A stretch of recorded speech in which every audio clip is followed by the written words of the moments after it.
I am going to call the work session to order, and hopefully they'll join us in a couple of minutes. So, I'm Andy Stack, Chair of the CA Board of Directors. Just to remind everyone, this work session of the CA Board of Directors is being live streamed. The agenda and background information is available on the CA Board webpage. And I certainly encourage you to follow along using these documents. I would remind everyone to please mute your microphones unless you're actually speaking. Please be courteous to each other. When you do speak, if you would announce your name so that all of us would know. Speak clearly and slowly so that everyone can hear you. And for the board members, I remind you to please use the chat tool because I can't always see everybody on the screen. And, depending on the number of folks we have attending. So the chat feature is really, really handy.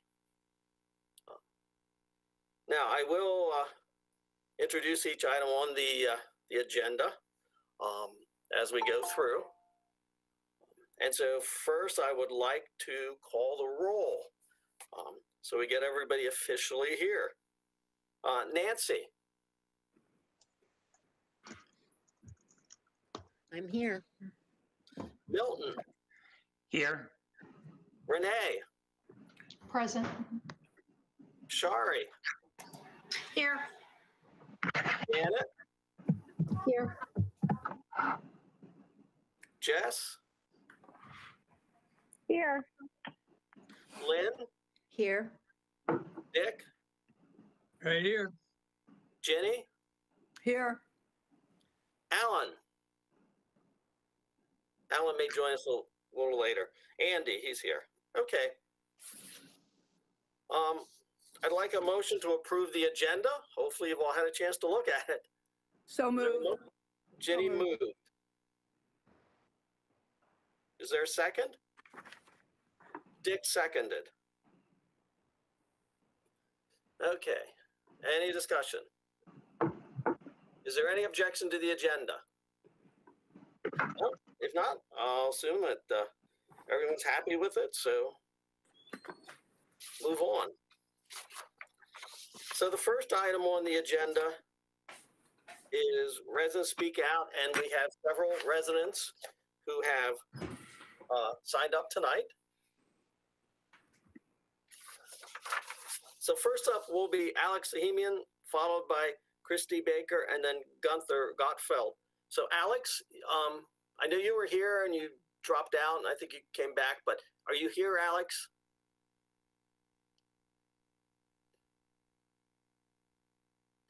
Okay, we'll give Alex a chance to kind of come on. We'll move on. Christy Baker, I think you're muted. Christy, I think you're muted. I am so sorry. I hope you all are having a good evening. Thank you for allowing me to speak. Thank you for coming tonight. Mm-hmm. So I am actually asked to join today because of how much I love the Haven. And I'm hoping there will be a reconsideration of the thoughts to perhaps discontinue. It's quite emotional for me. I belonged to the Haven for 2 years. It changed my life in so many ways. I could barely walk when I started going. I had to meditate in a chair. I've lost 50 pounds since that May of 2018. And it's been the community more than anything. It's not so much that my body has changed really, but my inner self has changed. I have felt so much support, so much help. It was a very difficult 2 years for me, and the community there, it's just so wonderful. I also really enjoy the extras, the extra classes, and I sign up for a lot of them. They've been really exceptional. Well, thank you, Christy. Are there any questions for Christy? Board members? No, I don't see any, but thank you very much, Christy, for taking the time to come out, and you're certainly welcome to stay with our meeting. Okay, thank you. Wait a minute, I have a question. Oh, sorry. Nancy? If there were not the Haven, what would you do? Well, I actually only belong to the Haven and the pools. And I would really hope there would be at least Haven online. CA is not really my cup of tea, though I would actually love, and I know other people would love to have a couple of bikes and a couple of ellipticals at the Haven, maybe in that old store space. I think that would, some members would choose to be at the Haven with its larger rooms and then a chance to do cardio. Thank you. You're welcome. Any other questions? All right. Thank you, Christy. Next Yeah, up, I have a question. okay, gotta Chrissy, use the chat room so I can tell. I say, I thought if I pushed my picture, my voice would come in. I'm sorry. Chrissy, you said that CA is not your cup of tea, and I'm just curious what you meant by that, and if there's anything we should be doing to improve.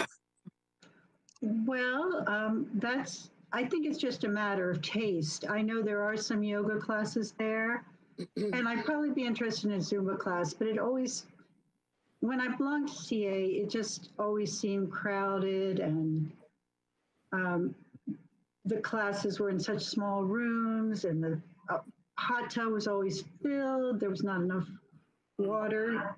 Now, I do go to the swim center, and I love the swim center.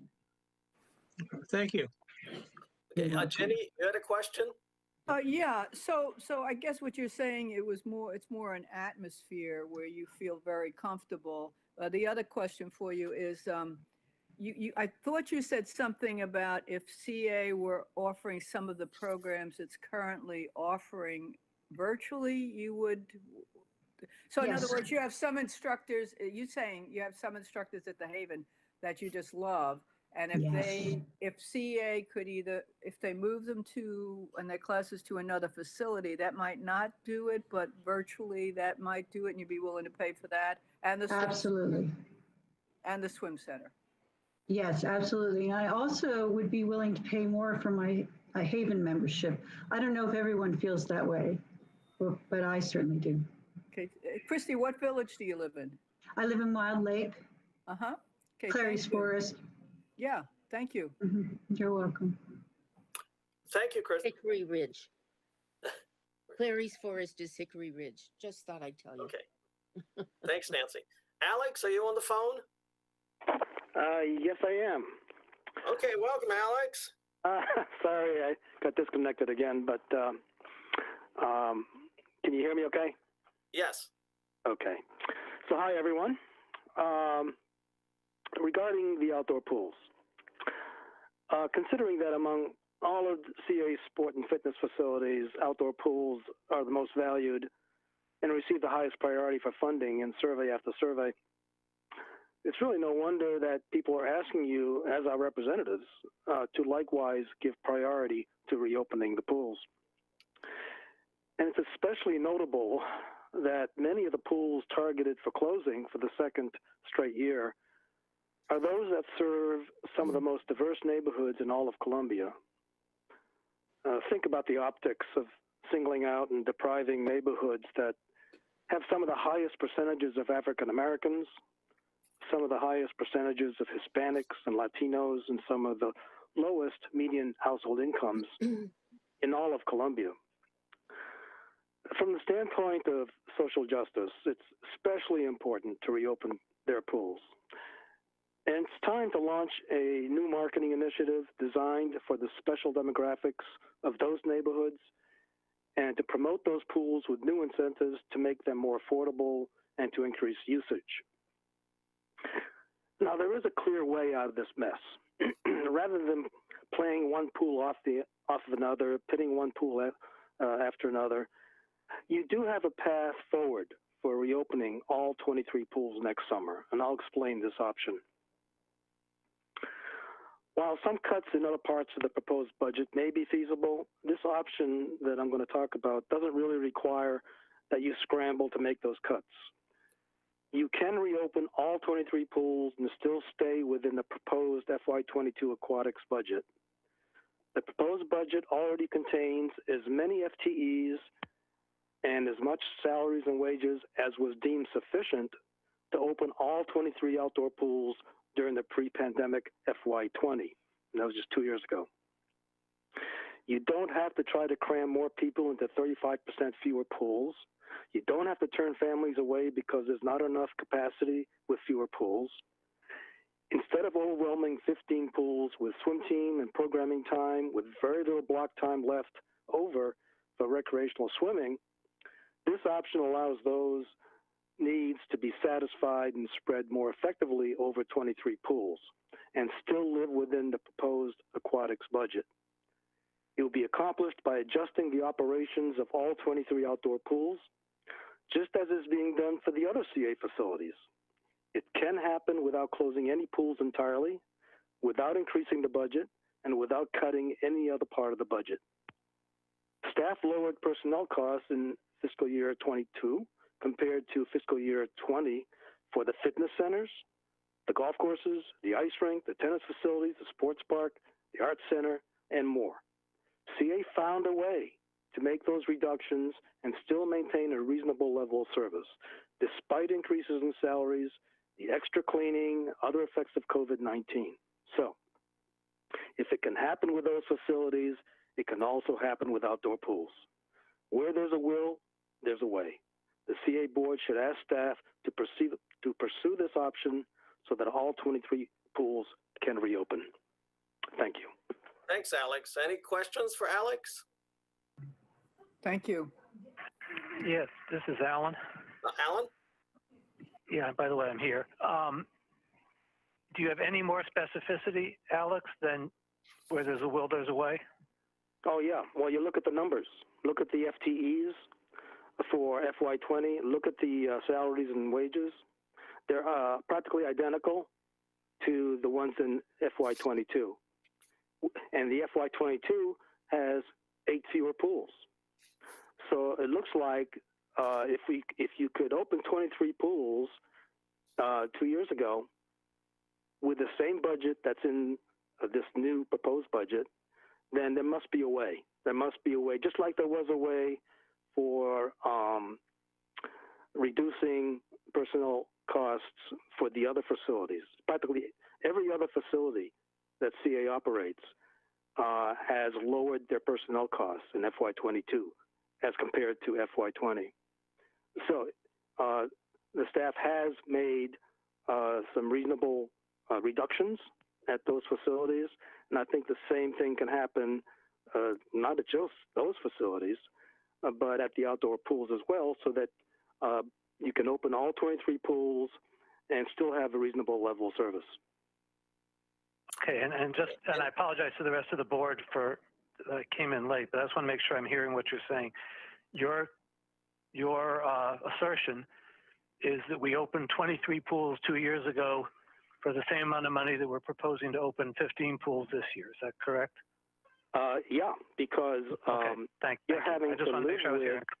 actually a lower budget for all the other facilities as compared with FY20. So it looks like there's room.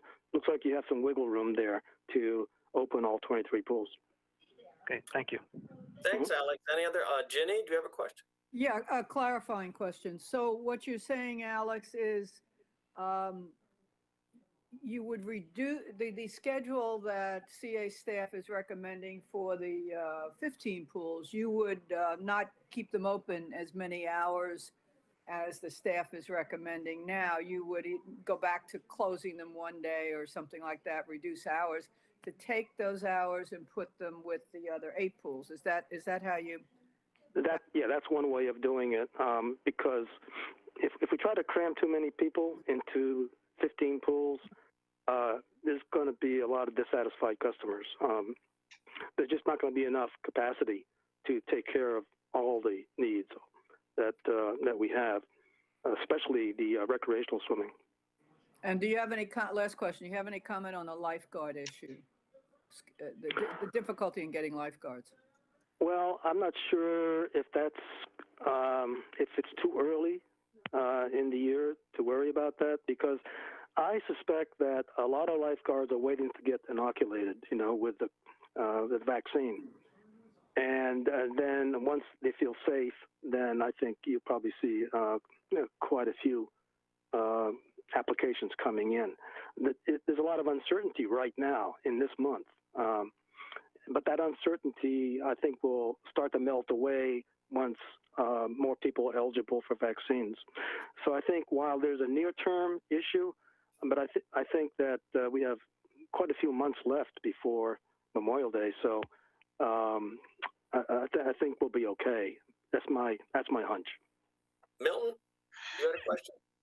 Well, it's not so much a question as that if the board wants, we can respond to that tonight, or we can provide it to the board in writing, because we've heard that before and the numbers don't match up. Those numbers are it's not a comparison. Is the comparison is being made is not correct. All right. I think it would be good if you wrote something up, because it's always good for the board to keep the documentation. All right. Any other questions? No. Thank you, Alex. Okay, thank you. Next up, we have Gunther Gottfeld. Welcome, Gunther. Hi, I am Gunther Gottfeld, 50-year resident of Columbia. Perhaps I shouldn't be, but I'm frankly surprised that we must again address the issue of closing even one of our neighborhood outdoor pools. I do know which pools we plan to close, but I feel that my beloved Faulkner Ridge is quite likely to be one of them. Of long-standing is the knowledge that neighborhood pools, large or small, crowded or underutilized, are Columbia's most treasured amenity. They provide exercise and cooling in the summer. Families, couples, and individuals, the very old and the very young, all value our neighborhood pools above any other single amenity. Across Columbia, families with young children greatly appreciate shaded baby pools with their slides and water park features. Beloved are swim teams for kids of all ages and the water park features. Beloved are swim teams for kids of all ages, swimming as part of the summer camps, wonderful local lifeguards, free swimming lessons, uncrowded lap lanes, parties, and the inclusiveness and neighborliness of these facilities. Our pools are the centers of neighborhood activities. While user fees may need to be separated from or added to other user fees, closing pools should not be considered. Or perhaps adjustments could be made at every pool to keep all pools open. Every pool had substantial improvements made over recent lanes. What a shame if nobody can use them. Many outdoor pools should be celebrated. I hear the COVID pandemic will be used as an excuse to chip away at the valuable assets and pleasures that these outdoor pools, everyone, provide to our lives and our communities. Find a way, please find a way. Thanks, Gunther. Any questions for Gunther? Nope, I don't see any. Thank you, Gunther. This is Alan. This is Alan. Alan?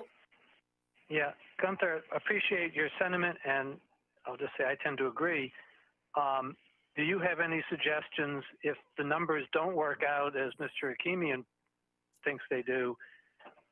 What should CA, assuming we need to pull something else out of the budget, do you have any suggestions for us about what we should pull out of the budget in order to make the outdoor pools, all 23 of them, open. I believe that all 23 pools should remain open. Right. Do you have anything that we could take out of the budget, not do, Right, in it order may to be make this necess- work? It may be necessary to reduce the number of hours at some of the pools in order to fit into the budget. Okay, thank you. Thank you, Gunther. All right, that is all I have signed up for tonight. I want to thank all our residents who came out here to participate in Resident Speak Out. We'll now move on to our work session topics. And Thank first you. up is the easement request for guardrail maintenance. Milton, anything you want to say? You're not, We can just move on to Dennis. You ready, Dennis? yes, it is pretty straightforward. There are several wooden guardrails around town that Howard Hughes is obligated to maintain. They're in very poor repair. These would provide the easement agreements to allow them to go onto CA property and to maintain them and fix them, replace them. And they would be written in such a way that these easement agreements could be transferred to Howard County. So right now, Howard Hughes is obligated. It would be on Howard Hughes to get the county to agree to take on that obligation. But assuming they would, the easement agreements would be written in such a way to make that happen. Thanks, Dennis. Any questions for Dennis? So may I ask a question? Renee? This is Renee. So Dennis, you're going to make sure that those easements are not transferable to anyone else but the county. Is that correct? Correct. Okay, that's all I want to know. And Andy, it's Jenny. Jenny? But I think we all feel that, well, I should say, the easement would not mean that we would lose control over the land. It's simply an easement to do X, Y, and Z, correct? Correct. Okay, I know the answer would be yes, but I just feel I've got to ask that every time there's an easement, if you don't mind. And I should also mention that the wooden guardrails will be replaced with metal, those brown metal guardrails that are around town that meet this current code. So they are, I think there's one, or there's a couple in Town Center and Wild Lake already, but these will not be replaced in kind with wood. They'll be metal. The brown, it almost looks rusted, but it's not rust.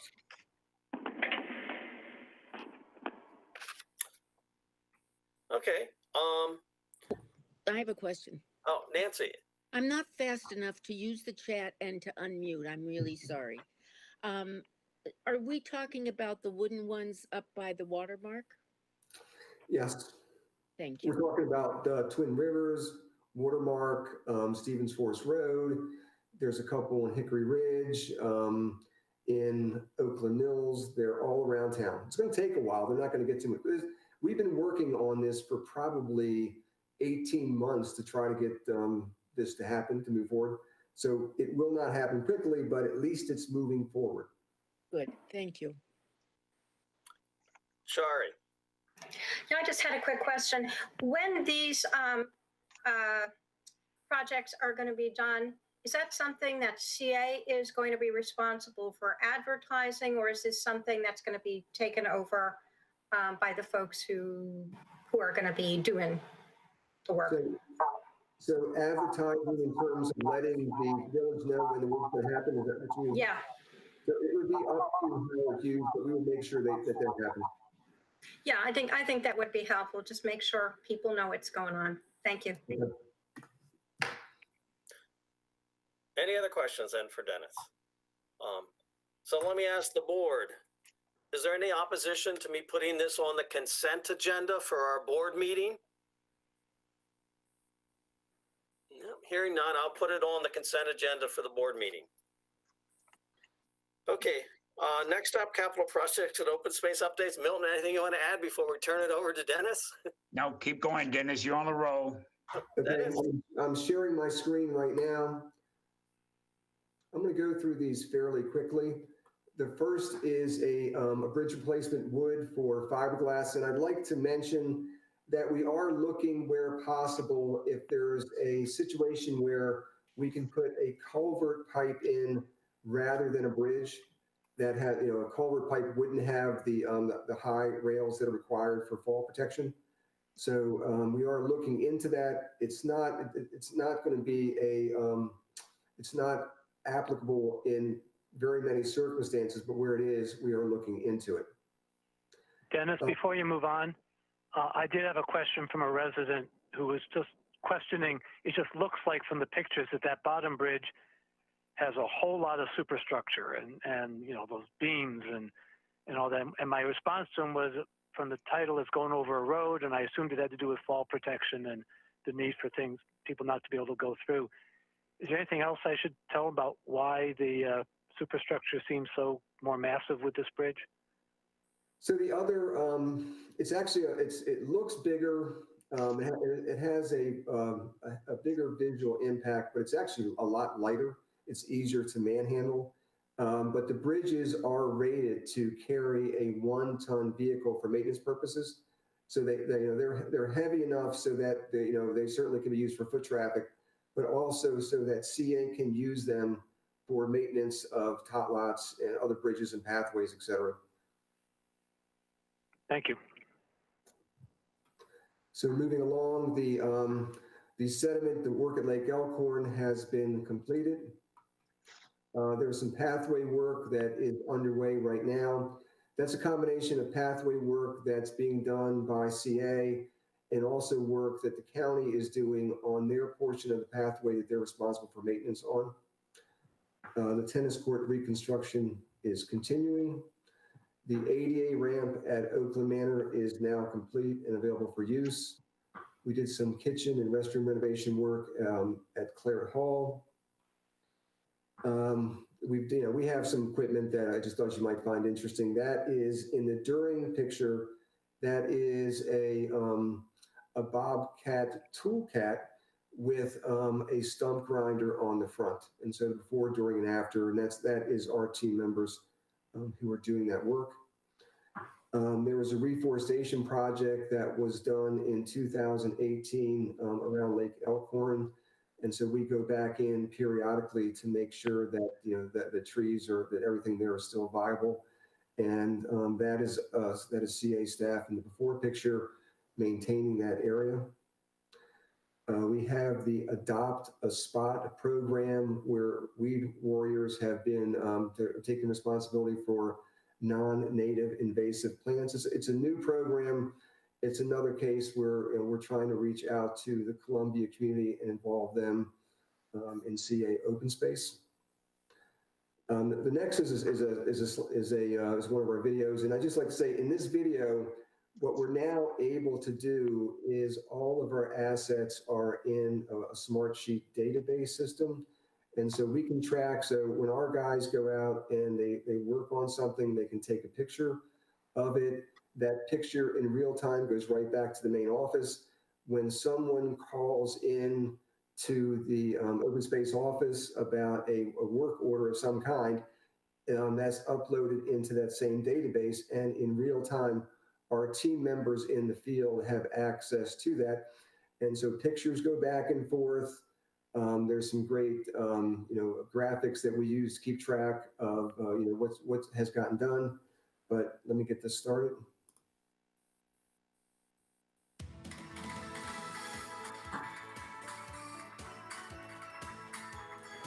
The open space team is responsible for the maintenance and improvement of over 1,200 assets Columbia-wide. These assets range from bridges, tot lots, plazas, landscape features, and much, much more. Maintaining such a high number of assets is a real challenge for the team. It requires numerous inspections throughout the year and the creation of work orders to get the necessary repairs completed. Over the past year, Open Space Management has developed an inspection and work order system to help us manage the workflow processes using a software platform known as Smartsheets. I'd like to take this opportunity to provide you a brief overview of these systems. The process begins when a foreman is automatically notified when an inspection is due. Assets throughout open space are inspected at various frequencies depending on the type of asset. Here, an open space operations foreman is inspecting a tot lot in town center. Tablets are preloaded with the inspection forms created in Smartsheets. The inspector marks each item pass, fail, or monitor and documents repairs needed with notes and pictures. Once completed, the inspection form is submitted. An open space manager automatically receives a notification that an inspection is ready for review.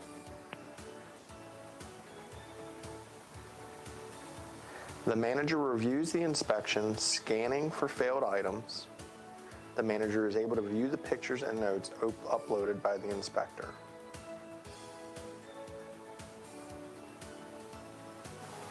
A work order is then created in order to issue the work to the appropriate division, team member, or contractor. The work order is assigned to the foreman responsible for the tot lot. Additional notes may be included at that time.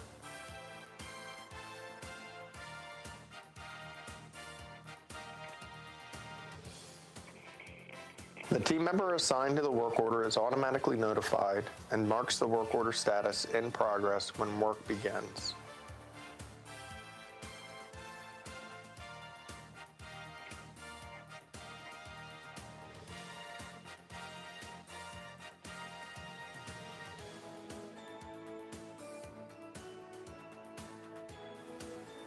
The status is changed to completed once the repair has been made.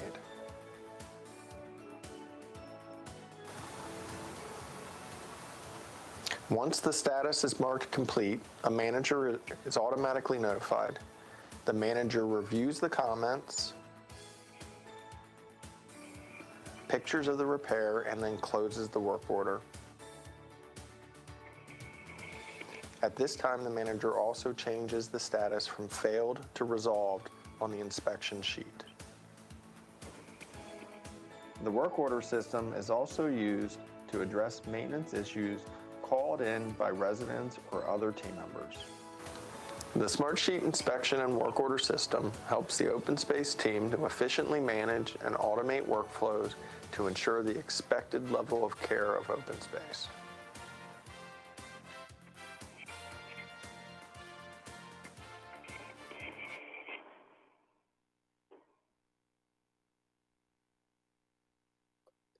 Thanks, Dennis. You're still muted. Mute it, Dennis. You're muted. Dennis? I think we may have lost Dennis. I think he's finished, Andy. I think There we go. In closing, I'm sorry about that. What I'd like to say is I could not be prouder of the open space team for the work that they did on that. That was an incredible undertaking. And I like to say I was a big part of it, but I wasn't. They did an incredible job on their own. They created the database. They've got emails that go different places depending on what's required.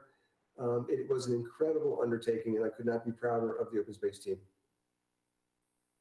Thanks, Dennis. Any questions for Dennis? Yes. Dennis, Dick? Yeah. First of all, you mentioned using culverts instead of using the bridges. And I assume there's a flood issue there that's to our advantage. If a flood comes through and it overflows the stream, having a bridge there that's going to get knocked out is a problem. If it's a culvert, it'll just go over plain roadway. So I assume that's part of what you're doing? Yes. The other thing is, I love your videos. I really do, and I wish we got more of those from other departments because they really give us a good idea of what's going on and the people who are doing it. I have one suggestion, and lose the music. it gets in the way of the message. It's nice to put down music when it really matches. If you're showing a beautiful picture of a lake, play a little Swan Lake or something. But when you got somebody talking, you really want to have get rid of that noise in the background. It makes it hard to follow. But again, these videos are just terrific, and whoever's on your staff doing them really deserves a kudos there. They're doing great work. It's Maureen Kogan, and she does a great job. Yeah. Well, thank her for me. She's doing a great job. I think Shari has a question. Yeah, this is a really exciting system to be able to keep track of multiple things that are going on and to get that information inputted in real time. So again, I congratulate you on that. Is this type of system, could this be applied to repairs and maintenance in other areas, for example? That's a great question. And the answer is yes.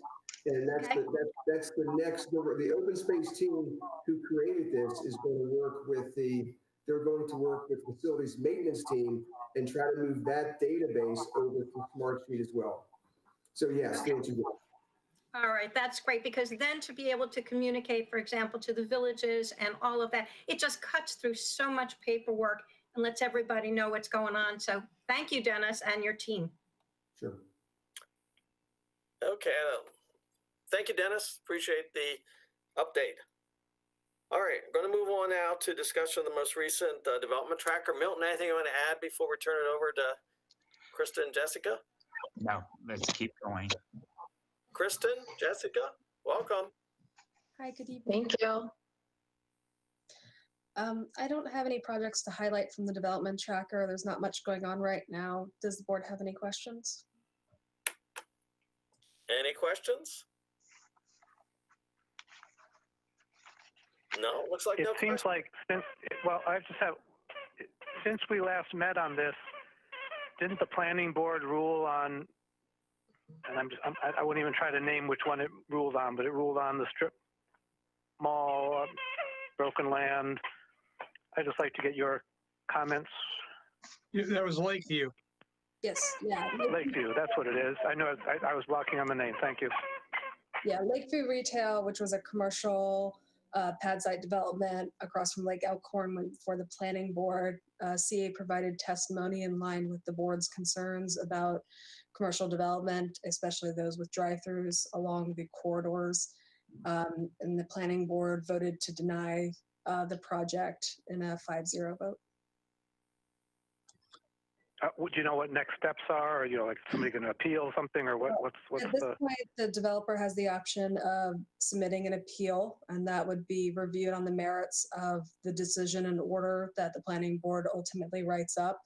And then if they do appeal it, depending on what the hearing examiner actually decides, they would actually either go back, it could either be remanded back to the planning board to rehear the case, or it could be granted outright by her, depending on what the decision order ultimately is. If they choose not to appeal it, they can choose to submit a new plan and go before the planning board with a new plan, or they can choose to do nothing. So, thank you. Janet? Janice next. Jessica, I just wanted to let you know that I received feedback that your testimony was outstanding and that you were incredibly professional. So thank you. well, thank you. I was about to say the same thing. I talked to some people who were there at the meeting or watched the meeting, and they thought you represented us very well. And so thank you. I do promise. Thank you, guys. Any other questions? If not, I want to thank Jessica and Kristen. Have a good night, guys. Thank you. Good night. Okay, next item on the agenda is applicable state legislation. Milton, anything you want to say before turn over to Sherry? No, Sherry, I'm sure Sherry's out there someplace. Sherry, anything you want to add or say? Yes, I am out here, and no, I don't really have anything to add unless if someone has a question. Any questions? Nope, I don't see any questions. Thank you, Sherry. Okay, thanks. We'll now move on to fiscal year 2021 budget update. Milton, anything you want to add before we turn to Susan? Now, this is just our ongoing budget update for FY21. Susan? Good evening. So we have a preliminary results for January that actually just I got this afternoon. So I'll share my screen and then I'll send them out to you tomorrow. again, this is preliminary, and we do additional review at the end of the quarter. And as you know, we'll be preparing our quarterly report, and that will be distributed to the board and the community just prior to the audit committee meeting, which I think is March 22nd.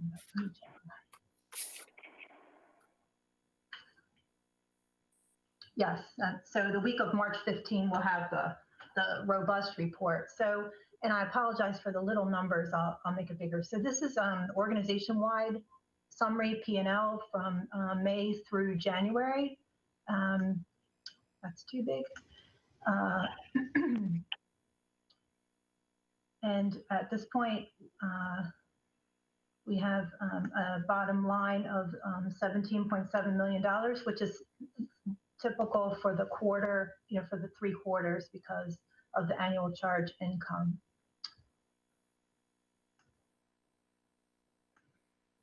This is Department of Community Services.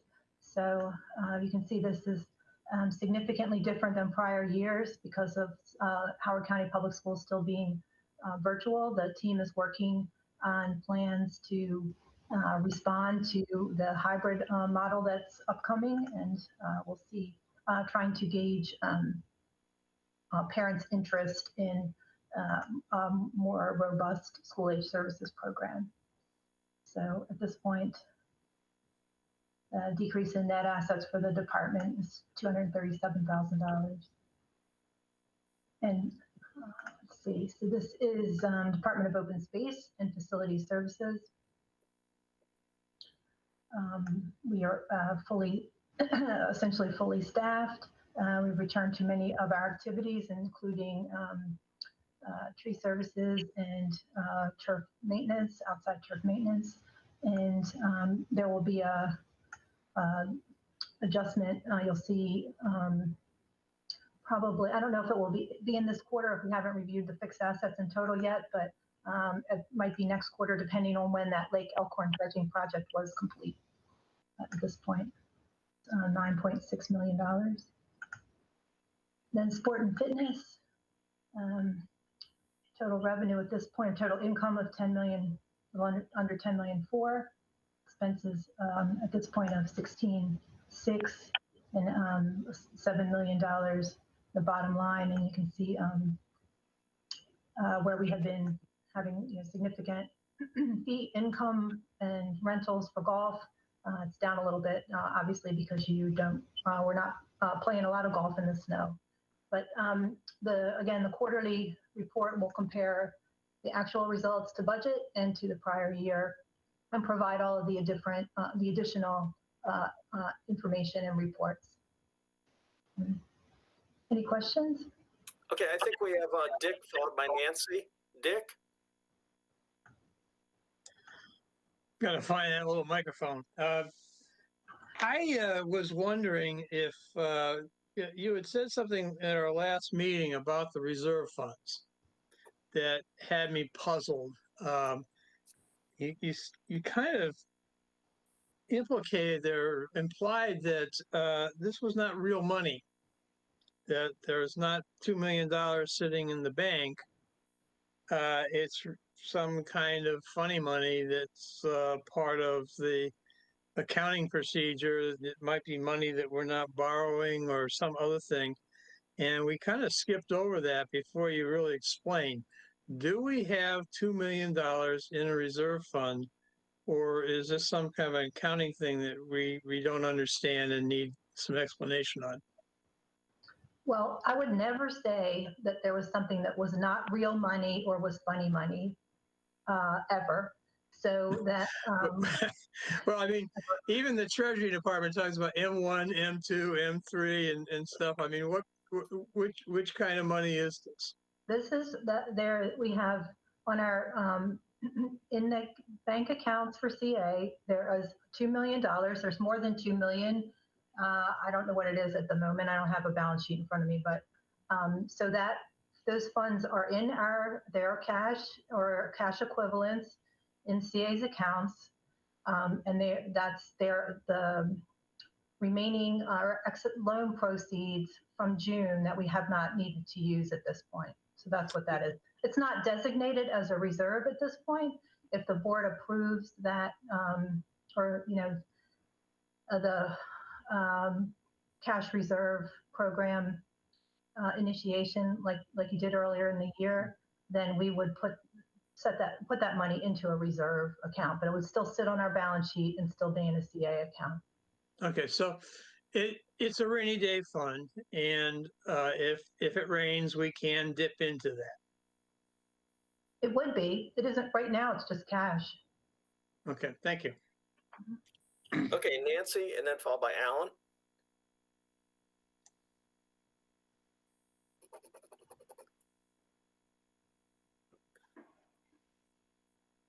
Nancy?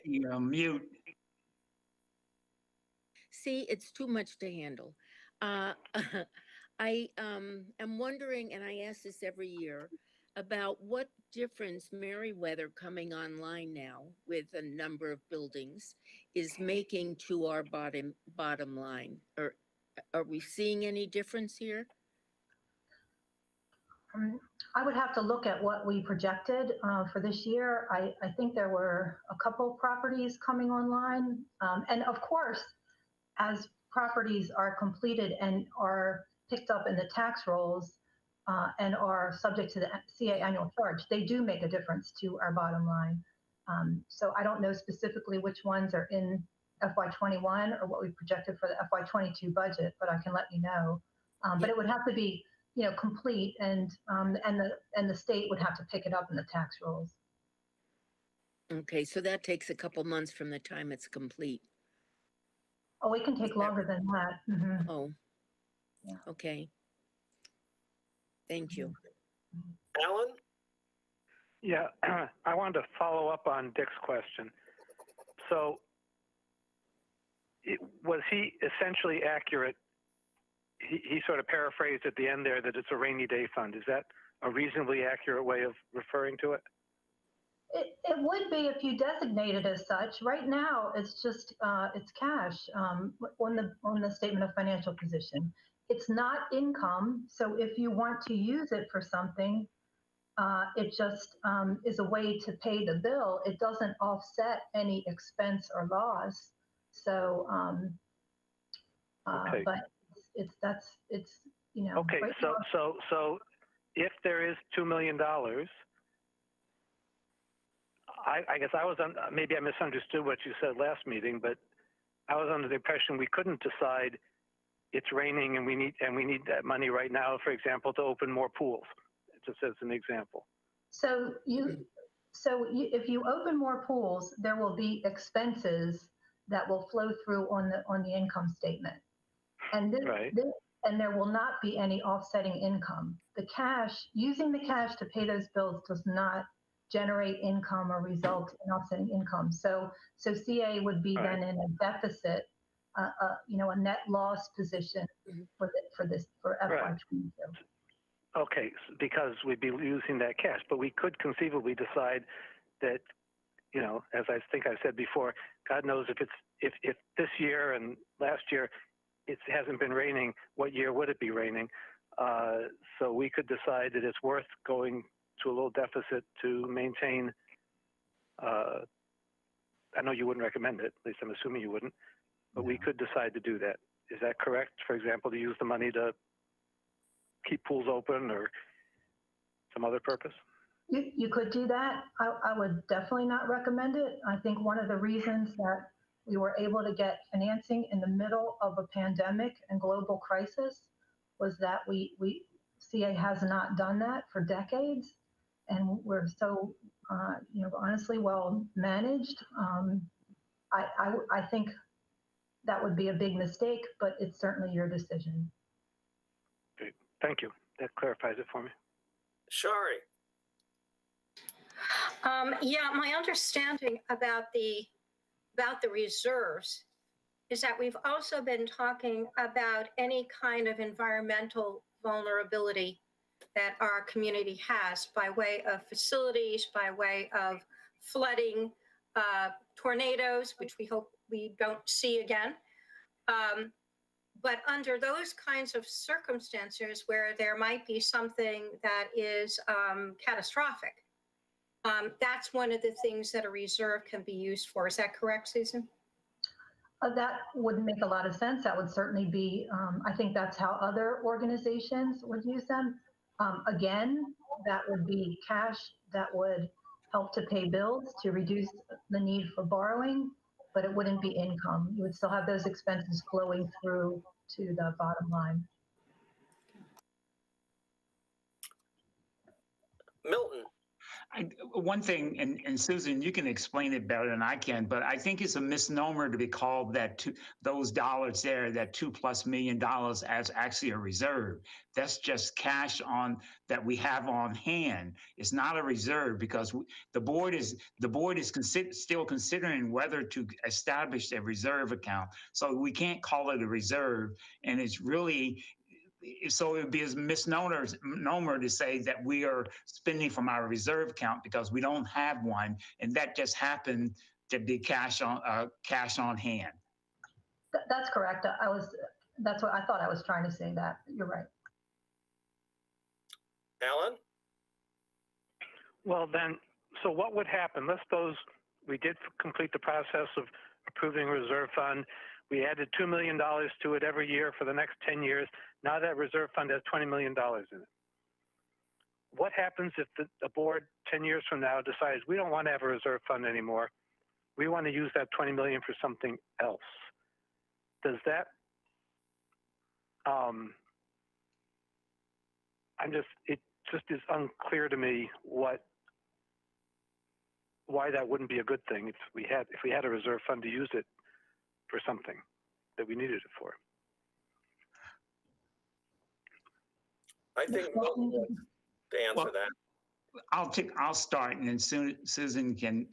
Well, first, anytime any organization, when you establish a reserve account, your governing bodies, you adopt policies and parameters. It's not just money that you can just pull out just because you want to do something.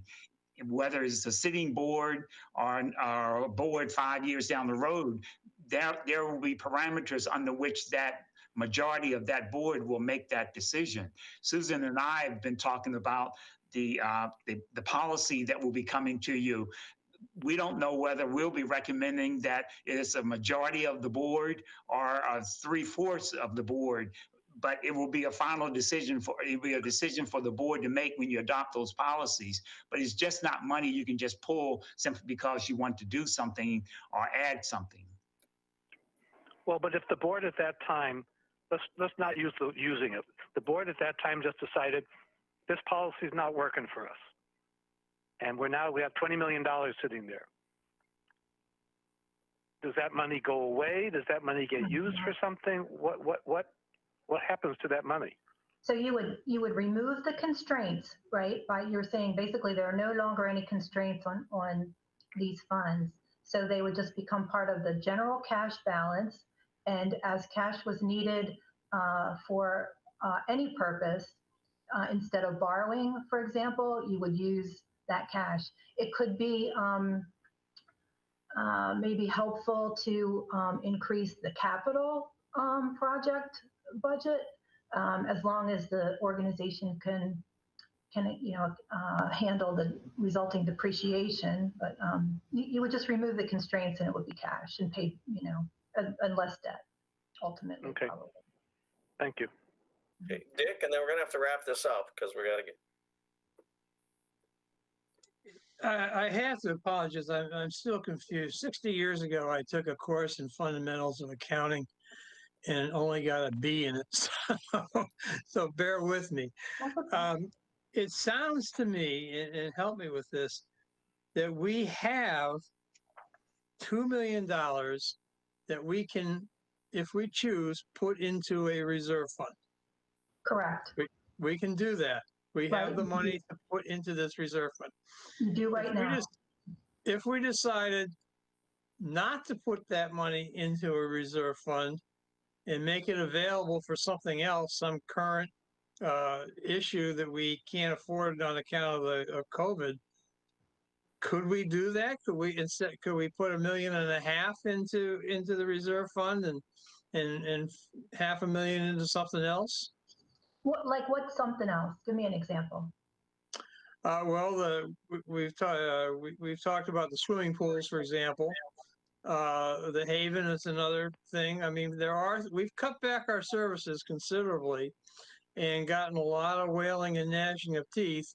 And I'm just wondering, do we have the financial resources to pay for some of these services that we've cut back, or don't we? And if we have $2 million to set aside as a reserve fund, where's that coming from? And why can't it be spent on amenities that we can offer our constituents?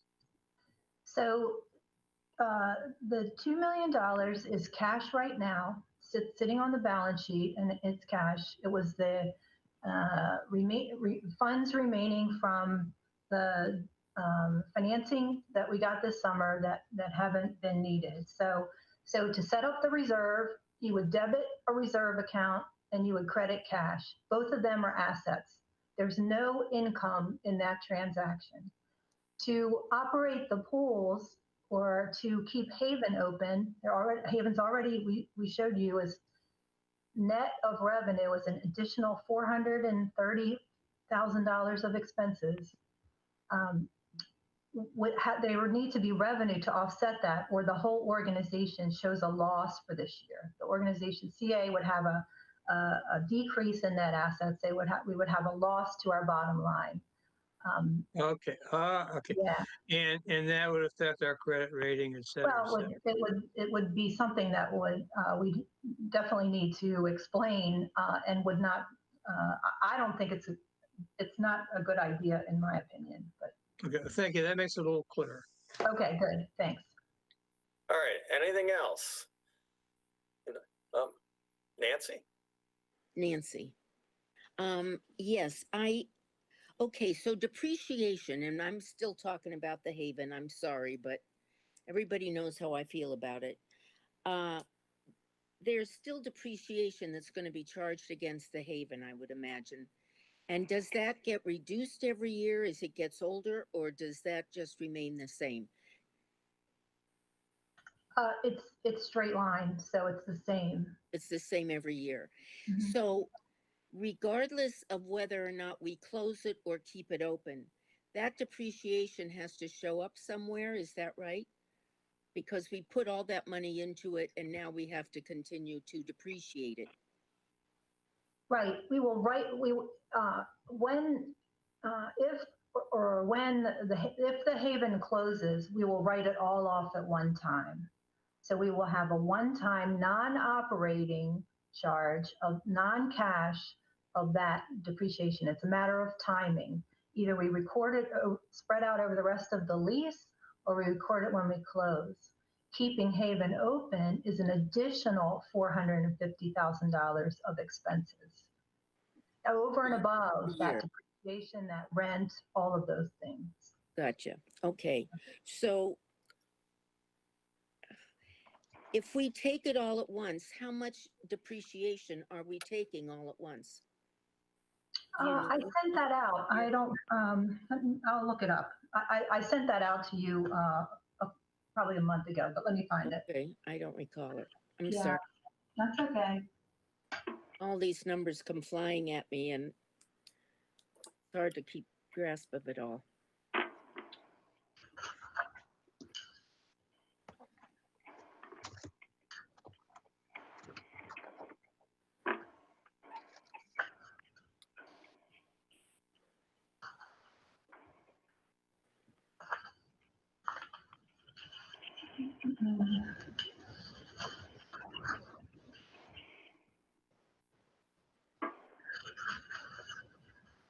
Sorry. It's okay.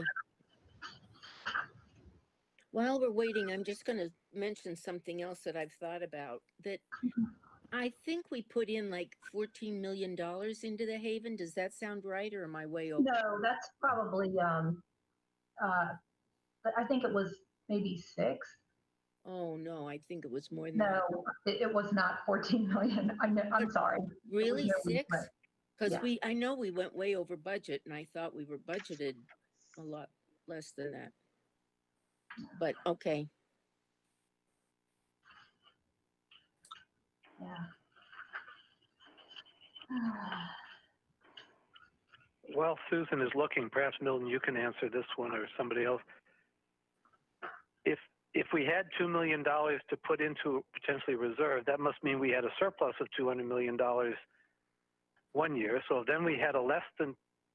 Why doesn't that just balance out? And who would care if we went up 2 million one year and down a little bit the next year?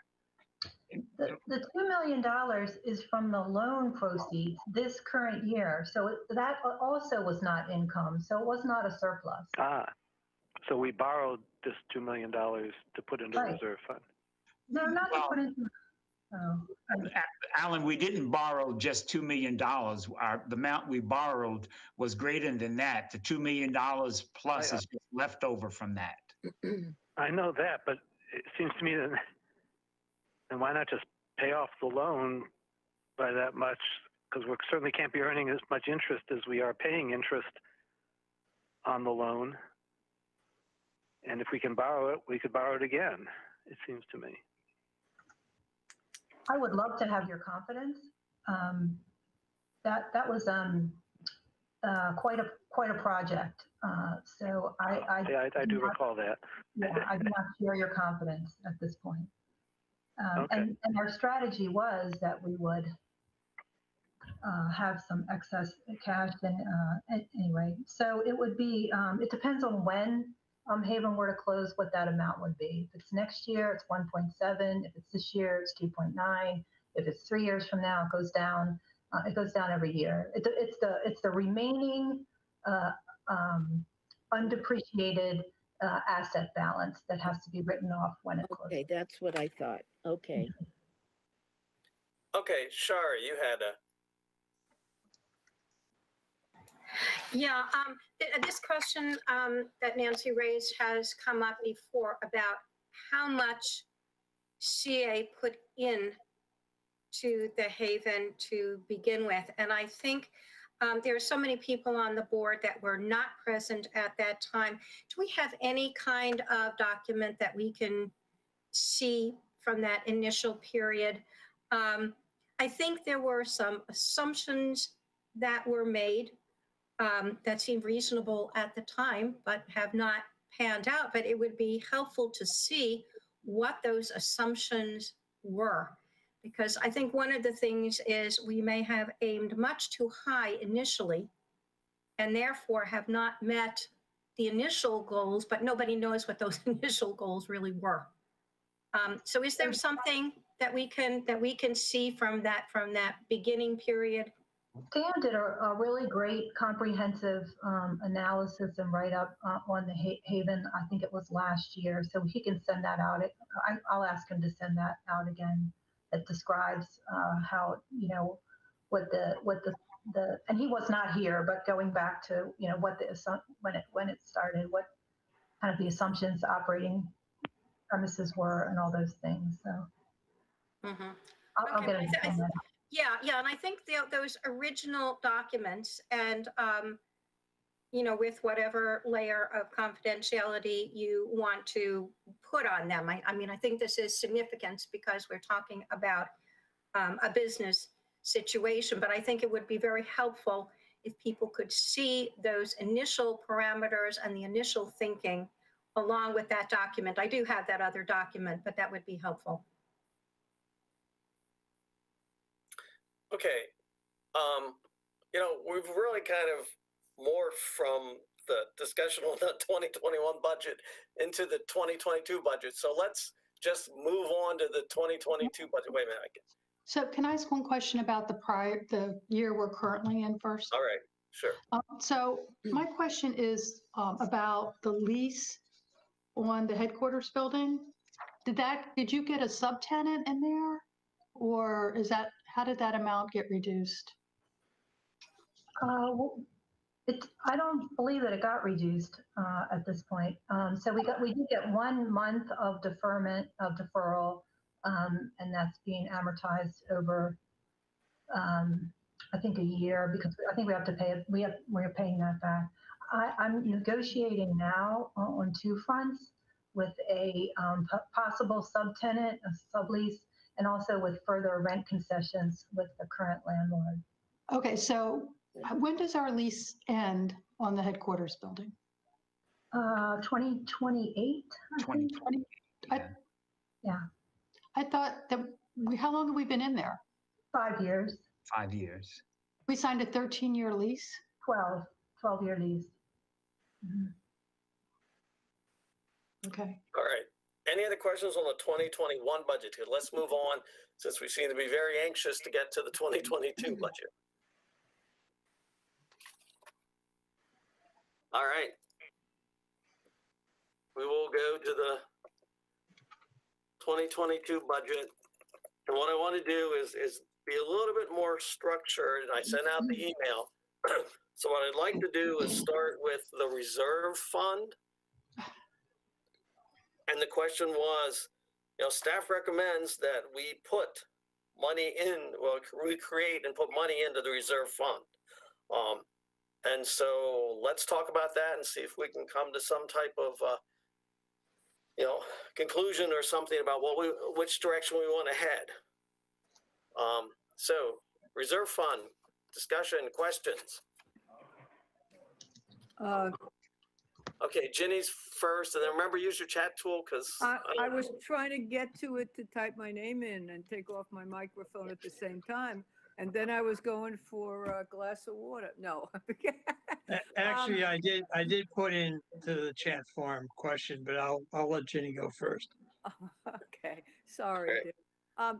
Susan's going to shoot me on this, but let me ask it and then suffer the consequences. If we were to approve the reserve fund, and that would be effective May 1st, 2021, for $2 million, would that money then be available for something that the board might consider an emergency without causing all the other credit issues and everything else? On May 2nd or something. Renee's already shaking her head like, no, forget about it. I'm not following you. Penny, if you put the money in there on May 1st. No, not on May 1st. If you put the money in this budget, well, you're right, Renee, it would be On May effective 1st. May 1st, right. You can't then draw it out to open the pools on May 2nd. It puts you in the same position. And plus, Jenny, it was any one financial organization, it would be very disingenuous. I'm not talking about the whole 2 million. I'm saying When you set up there are guidelines that you set when a governing body approves a reserve fund. There are guidelines. I understand. It's not there because you want to do something. Okay, I'm just asking so that I feel everything's been asked and that we can answer it. Okay, Dick and then Nancy. Yeah, I'm still trying to get my head around this reserve fund. And my question is, if we decide to put $2 million into a reserve fund, are we borrowing that money? No, not at this time. It's we have the cash, so that 2 million we could start with. We already have, and we would not be borrowing additionally. We've already gotten the term loan that's resulted in that. So we're not borrowing the money, so it's real money. It's cash. It's money that we have. And because we don't have to put it into a reserve fund. We could spend it, couldn't we? Right. Right. Okay. That's all I need to know. All right, Nancy and then Jess. Okay, so a couple of things. Yes, the reserve fund, we will decide what the rules are going to be about the reserve fund and what you can use it for. It's not something that is already exists somewhere. It's got to be created. And I understand the reserve fund, but what I don't understand is closing a facility and closing programs like the International Exchange and so on, with $2 million. I think $2 million is a lovely number, but it could be $1 million. And that other $1 million could be used for things like the community programs like the Exchange, International Exchange, that people obviously love, and for people who are more vulnerable and who have been using the Haven, and many are willing to pay more money for the Haven, including me. I think that these are the things that we need to be talking about and looking at. And Susan, I think you're doing a great job, and I really appreciate the way you handle the finances and the numbers. You are conservative, and I am conservative with our money, but I'm also, because it's not my money, wanting you to loosen the strings a little bit, just so that the community continues to get the services that they have been getting, rather than reducing those services. And Milton told me last week I shouldn't apologize for this, and I'm not apologizing. I'm not happy that we're reducing services, but people are still paying as much or more every year for what's not there. And Milton's dying to get in here, so I'd let him get in. And Milton, you want to reply to that? okay, Nancy, the approach that we're taking with setting up our reserve account, our reserve fund, for me, is almost cheating, because every organization that I've been a part of that set up a reserve account, generally you establish your reserves based on the dollars when your income exceeds your expenses, you take those dollars and you earmark them to go into your reserve. What we're trying to do to get started, our initial injection into a reserve account, we're using dollars that we haven't cashed, that we haven't used from a loan that we got. But normally when you set up a reserve, and going forward, we're not going to have that opportunity. Going forward, if we're going to add more money to that, it's going to have to be when our income exceeds our expenses. Can I respond to that? And I appreciate what you're saying, and I follow those rules myself. But at the same time, I'm looking at a facility, again, the Haven, because I know that if it were marketed, if people knew about it, a lot more people should know about it, and they don't. And with COVID coming to an end this year, what I suspect would happen, hey, Howard Hughes, bless their hearts, they say they're going to work with us. They're not going to do anything for us, because if we close Haven, they walk into a very beautiful place and can open it like that. Maybe even, hopefully, if they're smart, take some of our employees there, because they're great people. And they would have a wonderful business that would cost them virtually nothing. That cost us millions of dollars. So I think it's a huge mistake for us to look at walking away just as things are going to start turning around and coming back to life. I'll try to be quiet now. All right, Jess and Alan. So I don't know how much I really have to add to this discussion, other than Milton's and Susan are absolutely right. You have to, when you have a reserve fund, you have to set up a policy that dictates when you can pull money from it, what the circumstances are, and then how you repay it. And I think Milton makes a good point in that in any other year, we are not going to have the opportunity to put this money away, at least not from what we determined was at least 3 to 4 years till we start to rebound. And I think people are kind of glossing over Susan's point about the financial health of the organization and the bond rating and all that stuff, because if we do make a decision that will make the residents happy, which I certainly would love to make the residents happy, it may end up hurting us in the long run in ways that we are not seeing right now. So I just want everyone to think about that and think about our role as fiscal stewards of the money, the assessment money that we get from people. And we just have to be very mindful about the decisions that we make. And, you know, sometimes you don't buy things for your kids, even though they really want them, because it's not in their best interest in the long run. And so I think we really need to take a long view here and, you know, really think about what impact it might have on our organization. And as far as Haven is concerned, if it shuts down and somebody comes in and takes it over and makes money, more power to them. Then people have access to those services, but we don't have to be the ones who provide that. Someone else can provide those services. You know, it's been made clear to us what's important: pools and open space.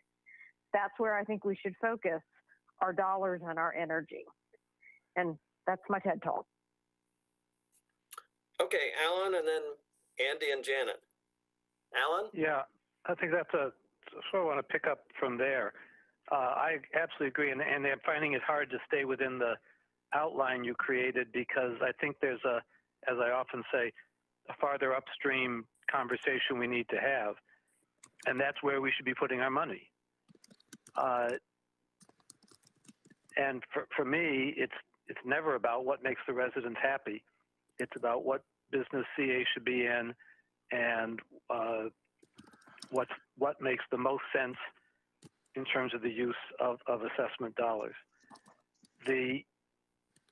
And that's related to this reserve fund thing, because my understanding has always been, and this is maybe more of a lay understanding than it should be, is that we borrow money on a short-term basis to get us over a hump where we aren't getting assessment dollars, and then we pay it back so that we are, once we get the assessment dollars in, or we borrow long-term for capital projects.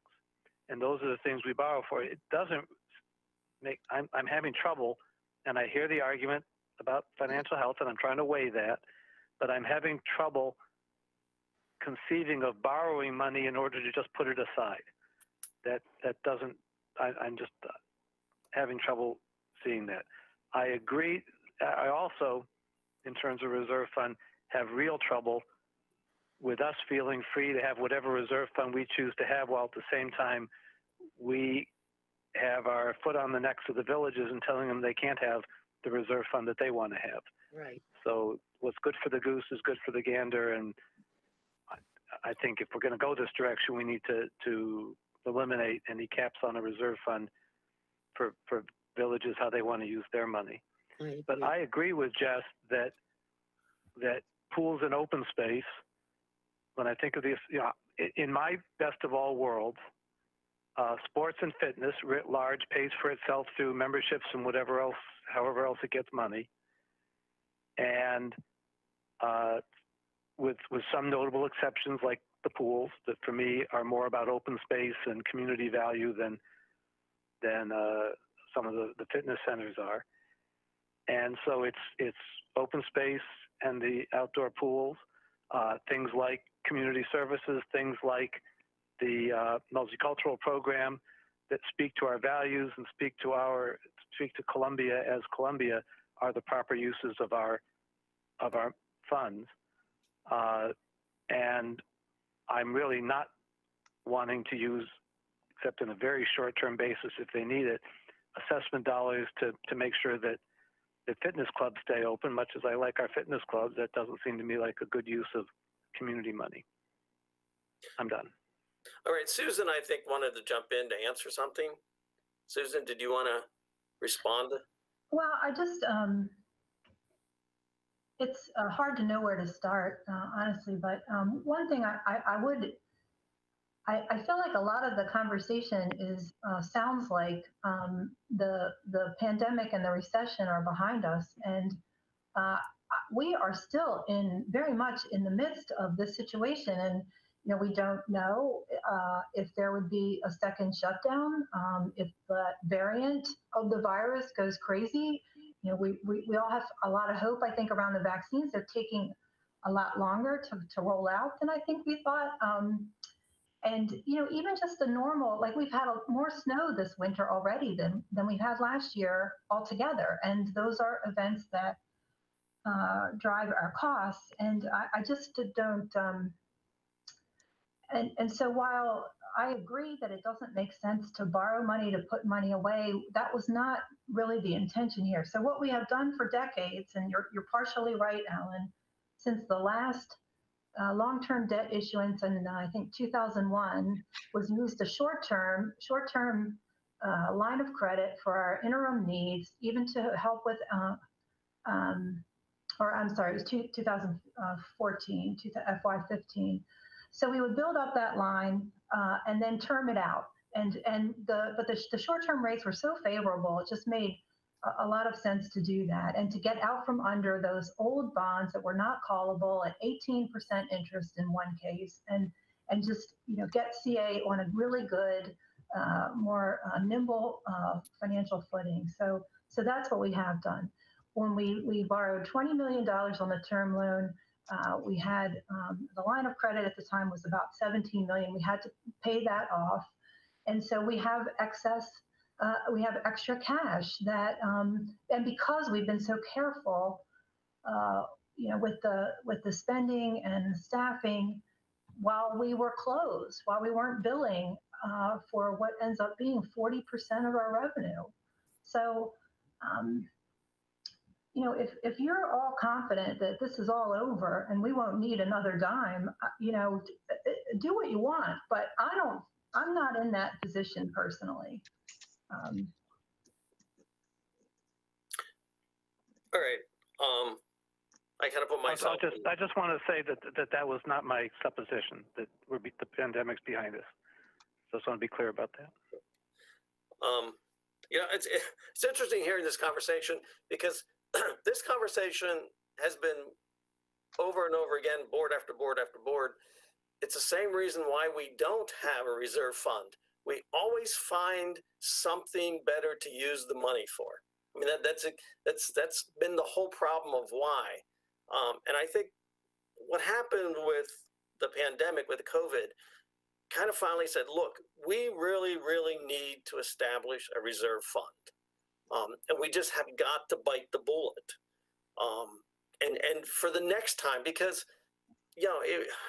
sure, I mean, at some point, COVID is going to be hopefully over, but there's going to be something else. I mean, I don't think that this is a one-time activity. And I think we really, for the healthy organization and for the people of Columbia in the future too, need to put in a reserve fund and kind of keep it.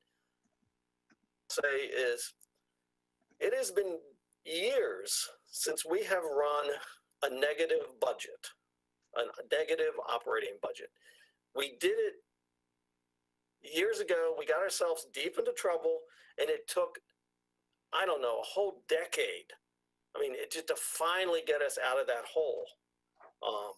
And all I'm thinking is, the board years ago set a policy which said no deficit operating budgets. And we have lived with that through recessions and other things.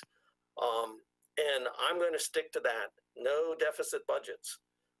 And we need a reserve fund. All right. I'm going to let Janet and Shari.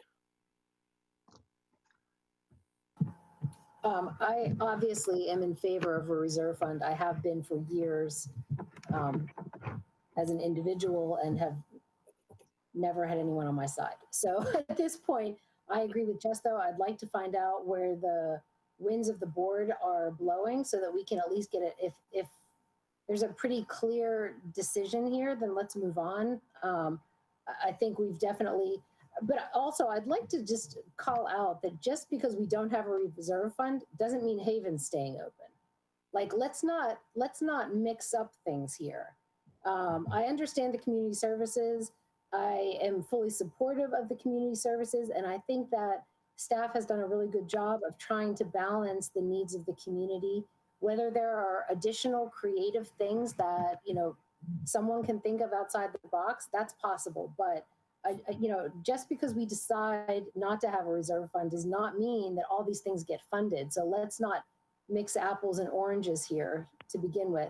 And finally, I would like to say, a bunch of people keep throwing out the international multicultural. That is funded in fiscal year 22. There aren't international exchanges due to COVID reasons, not due to funding reasons. So I just wanted to make that clear that that has not been cut. There is one and some part of another employee that is budgeted for fiscal year 22. So that programming will continue. Thank you. All right.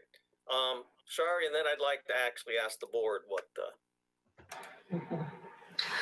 Yeah, thank you. I also agree with having a reserve fund. And again, maybe this is just looking out over the past, as Andy said, and seeing that there are cycles. There are cycles that go up, and man, there are cycles that go down. And I think that we really we have to be aware. This one really has hit us hard. It's hit my clients hard. And brought everybody to awareness about this. What amount actually ends up going in there, you know, we can debate that, but given the extreme weather and the weather fluctuations and all kinds of other variables that we have no control over, I think from a business perspective, you've got to have some kind of fallback, and I think a reserve fund is a good idea. I just did also want to respond to something that Jess said about taking the long view.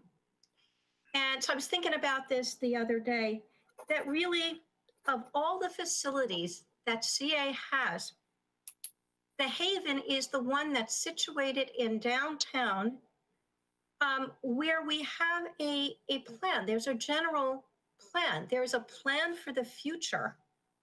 That is going to be driving downtown. And that could be a very important thing for us to keep in mind. It could be a very important opportunity. If that plan comes to fruition, then we would be very well situated from a business perspective to make modifications in what's there now. And I think that's the thing. It's not black and white. It's not either or. There are modifications. And I went to a presentation by the folks who are putting together the new Eastside Senior Center by the East Columbia Library. Beautiful schematics about it. People are very excited about it. Looks like it's got funding. It's going to be moving forward. It has rooms, by the way, classes, and all kinds of, senior-oriented gym types of classes, which made me kind of sad. But then I thought, what's the one thing it doesn't have? It doesn't have a pool.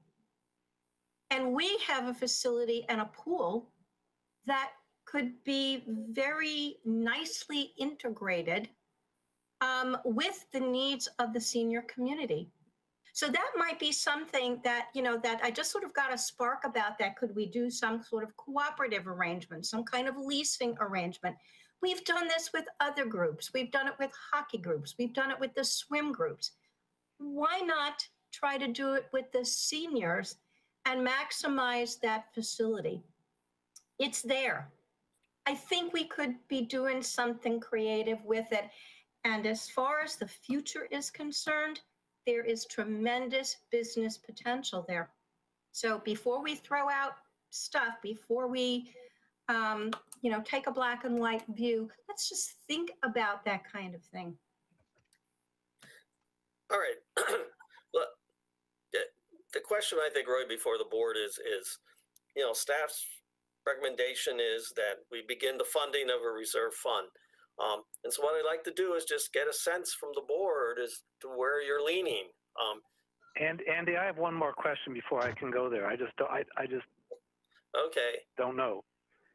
And I just need to get clear. If it's not a good idea for us to use the money now because we'd be in a negative cash flow budget, whatever the right word is, our bottom line, why would it be okay later?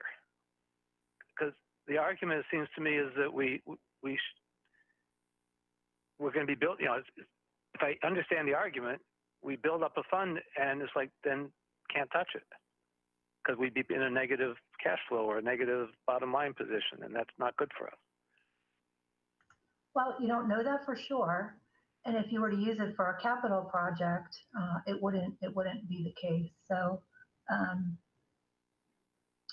and if it were a disaster or something, you know, say there's a significant storm, you wouldn't have any choice. You know, you'd have to go into a deficit situation, but you would have the cash to pay those bills. So, and a global pandemic isn't a disaster. That's what I'm trying to weigh. It is, but are 8 additional pools or of the Haven a disaster expense?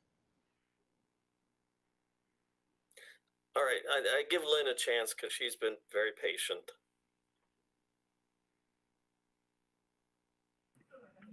Hi. Yeah, just a couple of comments about the Haven. I understand very much what Sherry and Nancy are saying. We had an interesting little discussion about that at the Town Center Village Board last night. And I asked the board what their opinion was about keeping the Haven open. Not one person in the Town Center Village Board was in favor of spending the money to keep the Haven open. Even though it's in Town Center doesn't have a pool or any other really recreational facilities but the tot lot. And when you look at downtown right now, yes, we have great plans for a booming, vibrant downtown. But what we need for that booming, vibrant downtown are people. We have Clyde's closed, Lupa's closed, apparently the entity that was going into Lupa possibly has backed out. So we have a very vacant downtown. Keeping the Haven open, again, there aren't enough people there to maintain it, and there won't be for many years. I mean, we're in year 10 of a 30-year plan. By the time they get the extra condominiums, the extra apartments that are due to be built in downtown Columbia, especially on the lakeside, that's minimum 5 years. Minimum. And until you get any kind of density, we're looking probably at 10 or 20. And does it make sense to try to pump money into a facility that, while very nice, I mean, I like the Haven. Love the salt room, love the steam rooms, things like that. But does it make sense for the 1,000 members of the Haven to be subsidized by the lien-paying members of Columbia for potentially endless future? That's it. All right. Andy, just one, Jenny, all right. one quick. My sense of the board is there's going to be a vote like there was before where the 2 million reserve will be approved with whatever conditions will be set on it.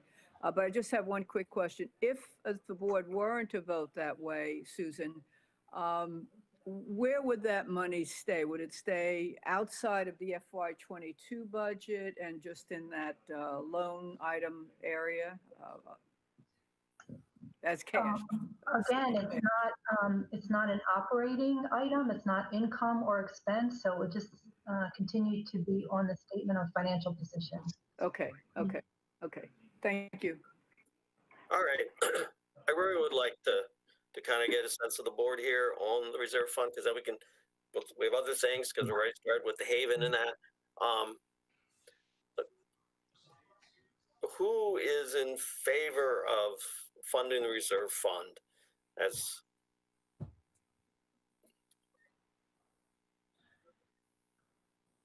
looks like I count 7. But opposed? I mean, who would? There's another. Yeah. There's another way to look at this. I think we need a reserve fund. I'm in favor of a reserve fund.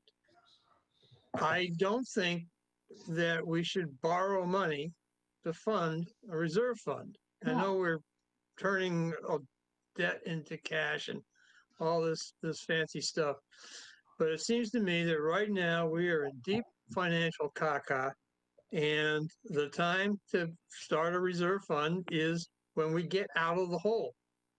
And so I'm saying let's put off the reserve fund until we're in a position where we've got excess cash and we're taking care of our people, and then let's start the reserve fund. So And in the meantime, yeah, let's dump the Haven if we have to fund it with debt. Let's dump it, but let's not conjure up $2 million out of the money we've borrowed to put in a hole where it's not going to make any money. So may I Renee? respond to that? Yeah, may I respond to that? Okay. Yeah, you were in the queue. I was already in the queue. Okay. So my comment is the money has already been borrowed.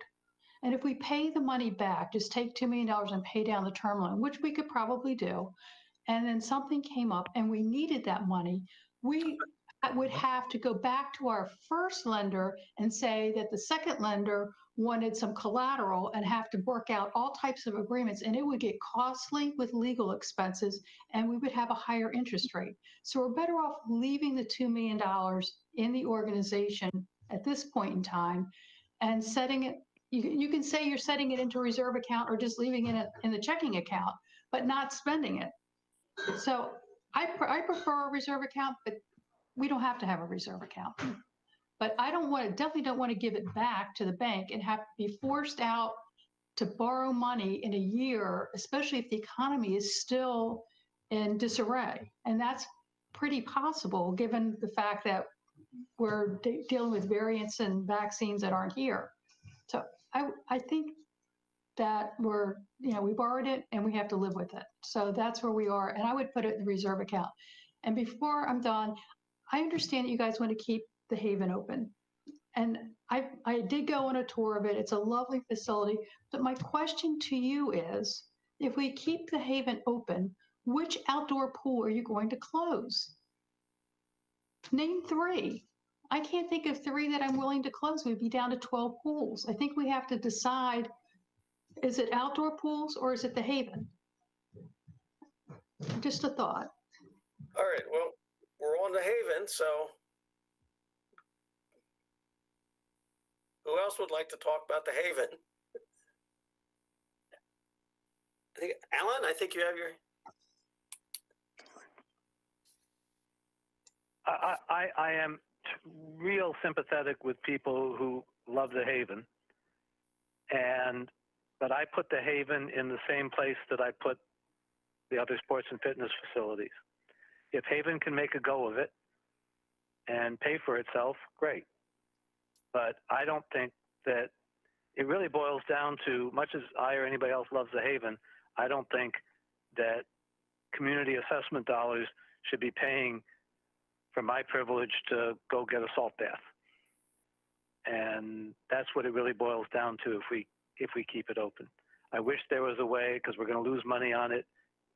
We'll be spending money on it either way, and that makes it look very weird and complicated. But I don't see any way to put more money into it. Okay, Shari and then Nancy.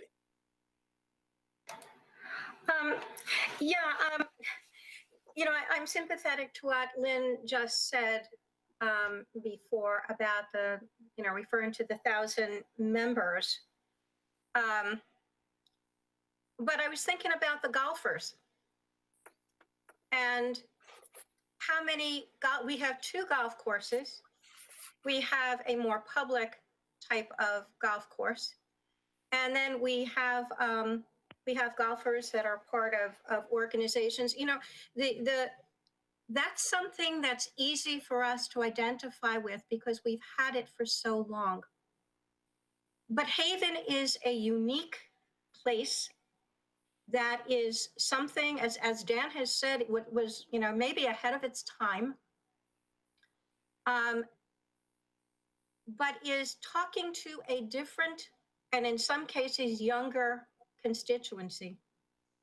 And I think if we're building out for the future, again, so much of business planning is not looking at the immediate. It's not looking at the next quarter.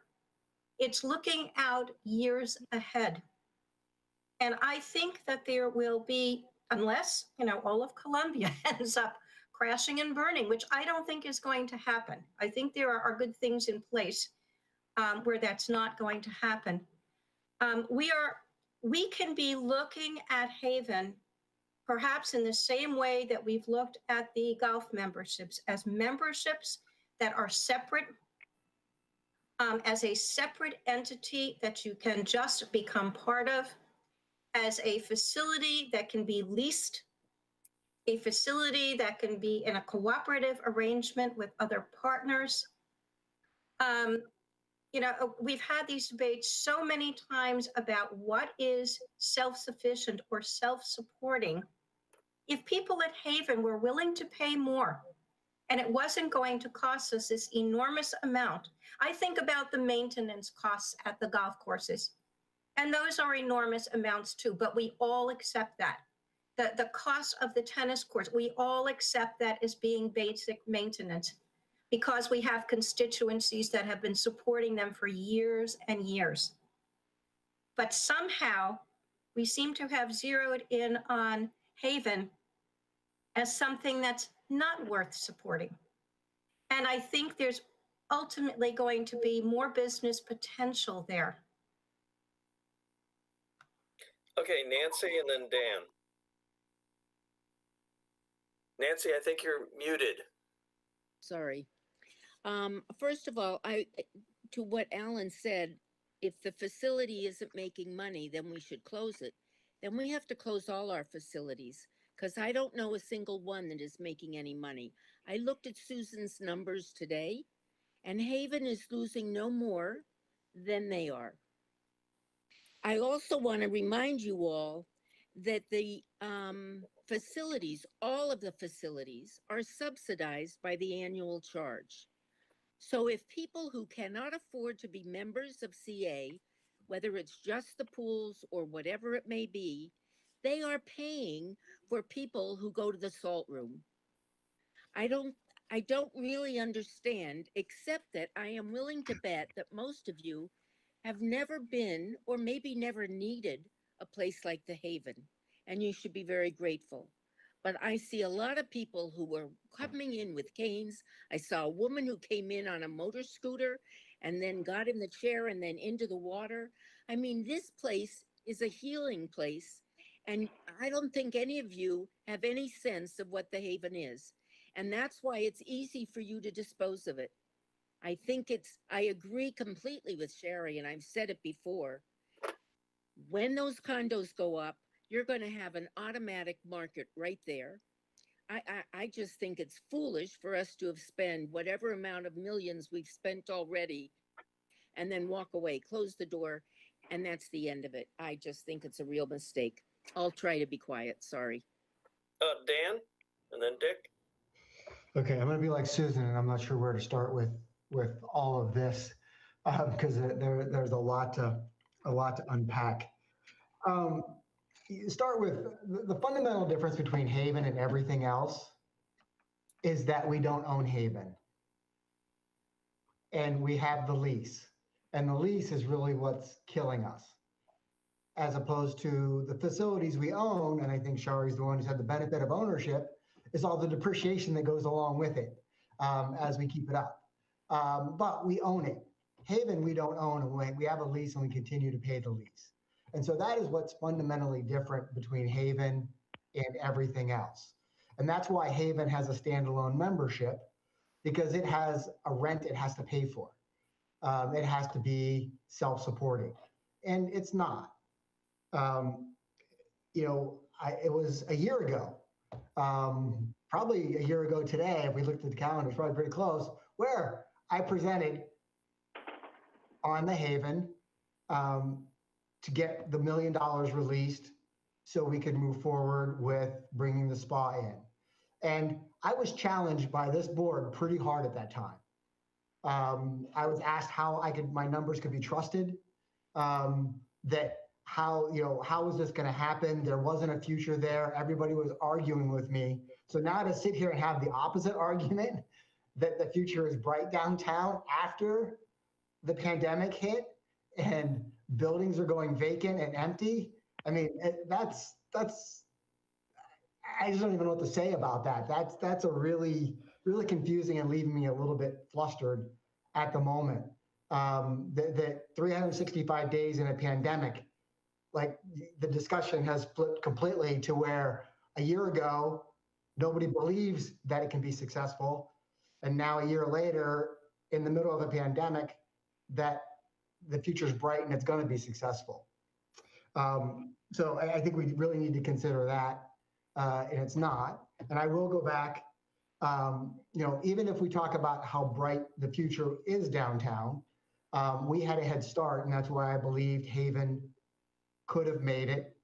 If we had gotten Exhale in, we had done the right things, we had a really good shot. But I will tell you, others did not want to start downtown because the future isn't as bright as everyone thinks it is. Ask David Costello and his, I'm totally blanking on the name of the building, the first one he built. I think it's a Lakeview. Yeah, Patuxent Square. Patuxent Square. He built a club in that on the first floor. It was built out. And he could not get anybody to get in there. He came to us asking us to go in there after he had somebody back out because the numbers don't work. Even with everybody moving downtown, there's 6,000 new units going in downtown. And when you look at that, and the average occupancy is 1.8 or something, but you just round it to 2, that's 12,000 people. To make a facility work of Haven size or the size that David Costello built, you need almost 5,000 members. So you're approaching almost a 50% market share. That's unheard of in the industry. We have it, or we're near that. We have a very high, we're in the mid 30s. And if you add the Columbia cards, we're higher than that. But on a paying membership, we're in the mid 30s because of who we are and how long we've been here. To start from scratch and get that, you're not going to get that market penetration.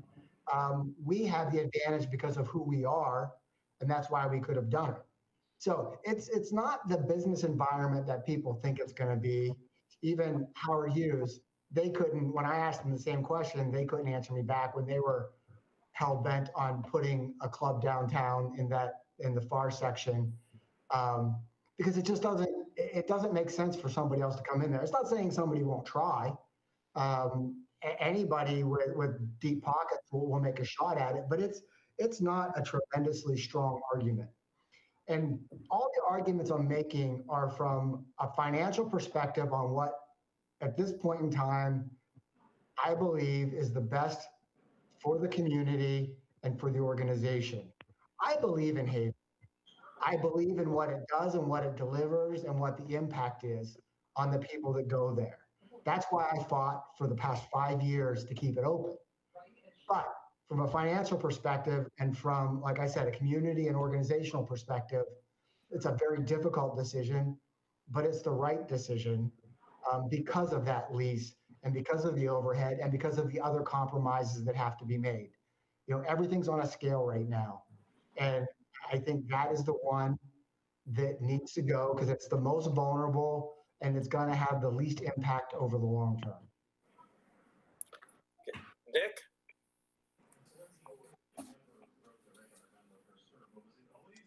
I think Dan makes some good points. I'm going to just throw a couple of things into the hopper for people to think about. One of the things we've been talking about is what if the current members were to pay a little more, would they be willing to do that? And if we got 1,000 members and this thing's costing us $400,000, that means that the current members would have to come up with $400 additional. And, that kind of puts things in perspective as far as charging more money. Second thing is we haven't talked at all about how we're going to pay this $100 million, this million a year for the next 5 or 6 years. And, that's got to be in the back of our minds. If we exit this thing, we ought to find a way to exit it with the lowest possible expense. Another thing to keep in mind is we got a lot of stuff in there. We spent millions of dollars to beef that place up. And is there stuff we can move elsewhere? I mean, can we take the salt room apart and put it in another club? I mean, are there things that we can do that are there that we can offer to our Haven members at another facility? I know we've been talking about doing some work on Supreme. Can we move stuff over there during that construction? I'd like to look at it. And the final thing is just a thought. We're going to have a lot of closing costs, including writing off all that depreciation. Is this the year we want to take that hit? Or is this the sort of thing where we pay to get through another year and hopefully next year, when things have improved, that would be a better time to take the closing cost hit? So I'm just throwing all that out. I'd like to get some thoughts on where we are on that. Well, actually, that's what I was going to ask the board is, staff recommends closing the Haven. How many board members right now lean toward that direction of accepting staff's recommendation? I want to thank you for phrasing it that way, Andy, because we're not supposed to take votes in work sessions. So we're just about where our thinking is right now. It's just where our thinking is. I mean, because part of it is do we need to direct staff to do more work for something? But if the majority of the board is saying no, we kind of have enough information, then we don't have to task staff to spend more time on a particular issue. So let me see those hands again. Sorry.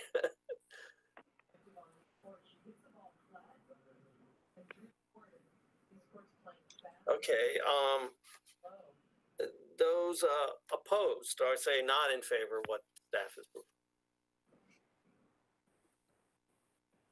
Andy, a quick question. How much money, I'm trying to find it right now, is actually in the FY22 budget for the Haven? Nothing.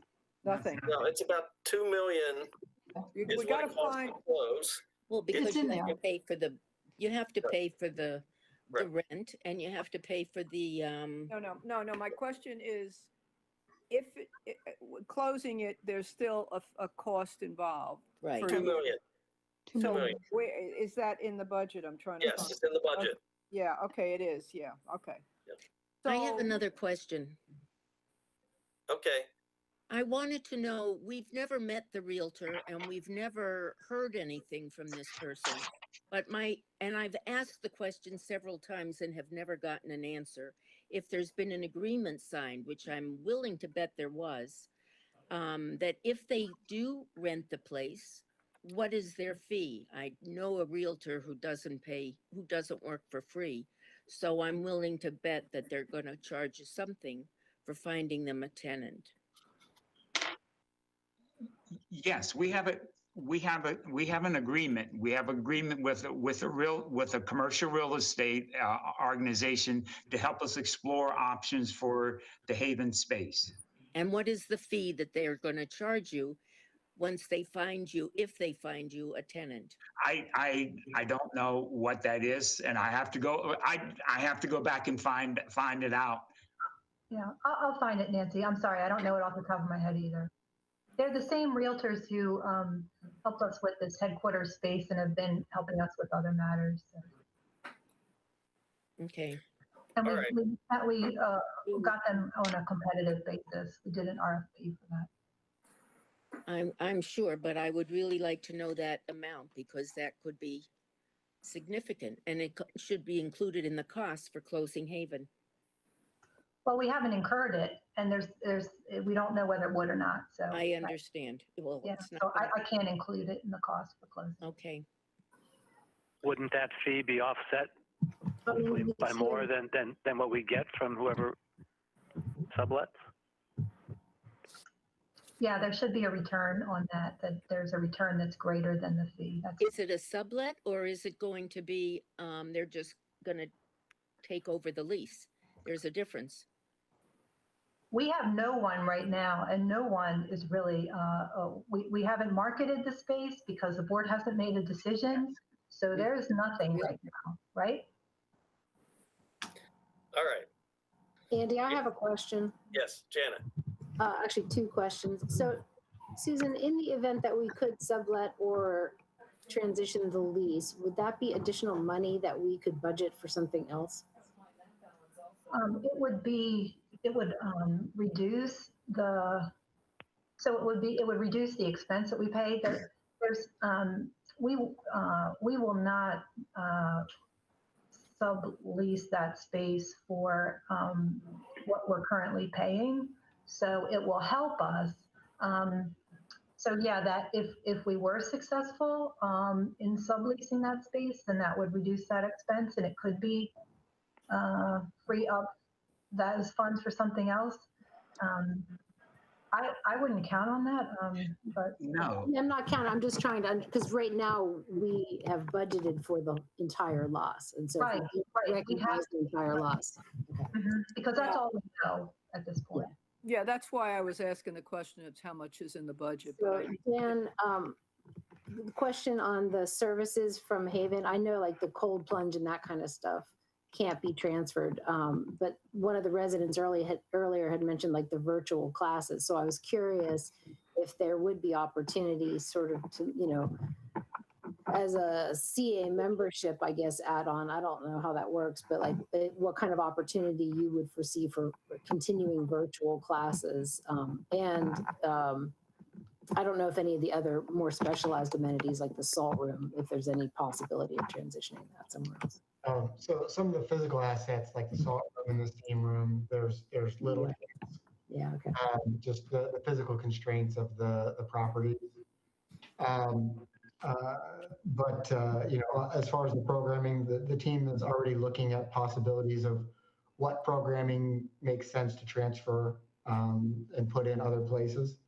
Again, there's constraints on the facilities.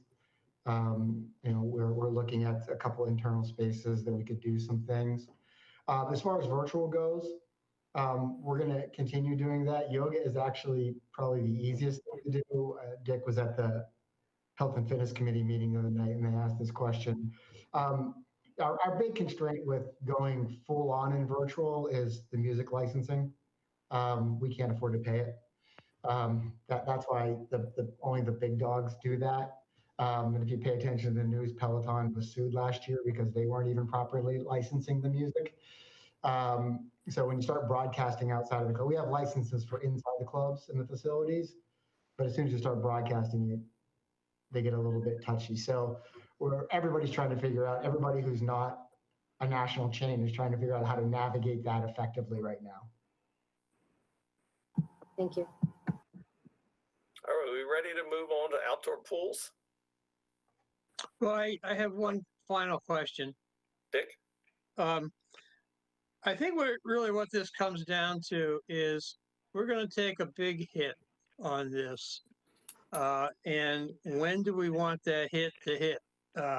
This could cost us $2 million this year if we close, or $400,000 if we put it off for a year and take the $2 million hit the following year when presumably we'll be in a better financial position to assume that charge. And I think that's the one thing we need to decide. And of course, what can we move out of there and put in another place? Okay, let's move on to outdoor pools. So, you know, staff's recommendation is... Andy, I would like to hear staff's response to that first question about what's the wisdom or the pros and cons of taking the hit now versus we're going to take the hit at some point, assuming it's closed at some point. What's the wisdom of taking it now versus taking it later? Well, Renee summed it up really, that in FY22, you would need to come up with an additional $450,000 of expense to keep it open for a year. So you just need to figure out how you would do that. What do you want to open, or, what do you want to close otherwise, or where would you want to cut other expenses? So that's the decision that you have to make about the timing. And can I say one other thing? We still have a lease for like 5 years. So we could suspend operations and then turn around in 4 years if downtown's booming and reopen. I mean, we could do that. So, I mean, unless we sublease or, can find a tenant for it. So we could still come back in a couple of years if downtown starts booming and the economy is booming and we're past COVID and reopen. But isn't that going to, sorry. I was just going to respond to Renee. Renee, I like your positive thinking, but if we ever did something like that, we should have a partner.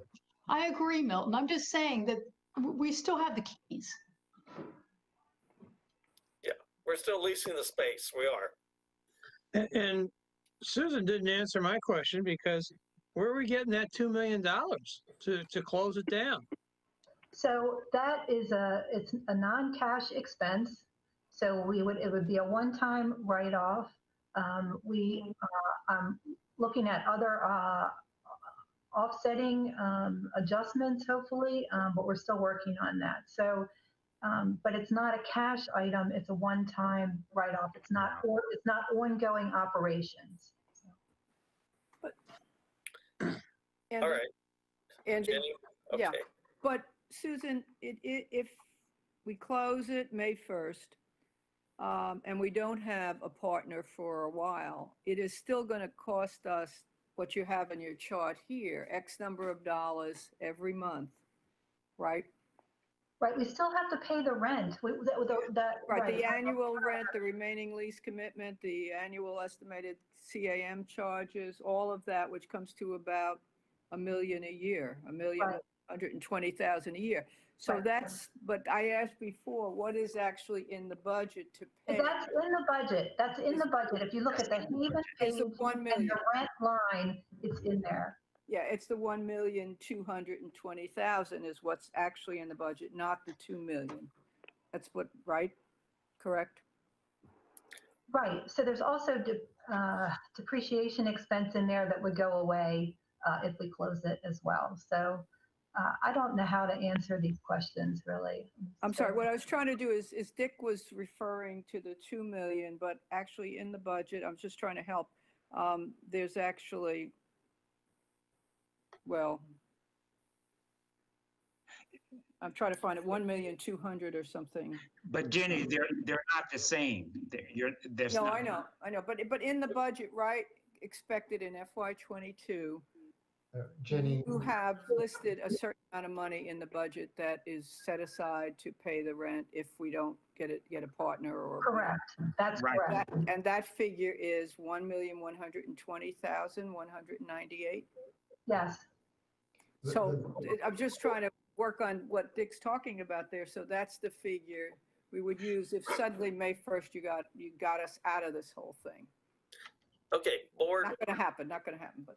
Okay, board, if we want to talk about pools, I need your approval to add another 30 minutes to our discussion. Oh. Okay, so is there any objection? I mean, we're actually doing pretty well. It's 9 o'clock. So if hearing no objection, we'll move to pools and we'll set a time limit of 30 minutes. All right. Is there anything else on the agenda after pools? Teen Center. The fee for the Teen Center. Okay.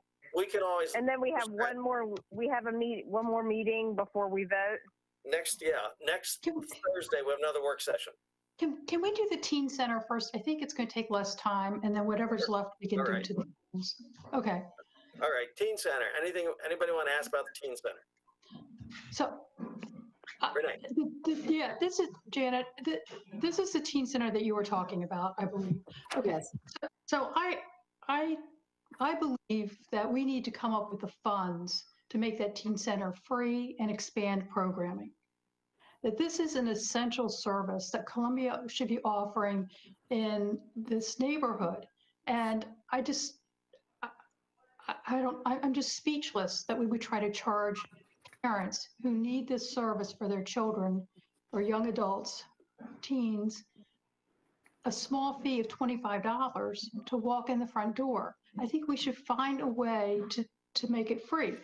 So I'm not sure how much money we really need to come up with. Susan, what do you think the amount is? Is it $8,000? $8,000. Okay. I could help you with that, I think. Or I have an idea too. Okay, I have an idea. So we need to come up with 8,000. I want to come up with a little bit more. I think that we should change the hours of the Supreme Sports Club, the Columbia Gym, and the Athletic Club to be the same as the YMCA. That would give us about $97,000. That would cover that $8,000. And I have something else we could do with the rest. Board training. How to read a financial statement. Okay. You guys are laughing, but this is serious stuff. We need board training. We need a board book. That's what I want to use the remainder for. But we shouldn't be open all these hours at the Supreme Sports Club without that many people there. And I think, I mean, the YMCA has taught us something about how to run a gym. Okay, so teen center, let's kind of just flip back to the teen center question first. Anybody else? I mean, I'll just take a real quick poll. Staffs, Dick.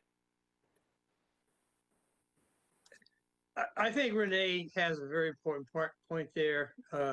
We really shouldn't be charging that kind of money. I will say one thing though. I think there should be a nominal fee. People don't value something that's free. So if we brought it down to like $5 or something, so that some people have some kind of a skin in the game, to keep it really inexpensive, I think that would mean that people would value that more and would be more committed to going and attending and taking part. All right, Alan. Yeah, well, I understand your point about people don't value things, but people already pay an assessment. And to me, the teen center is one of those things that fits with our community values. And I'm not clear why, to me, that is something. It supports youth, it supports the general community. To me, that would be something that's worthwhile for the community dollars to pay for.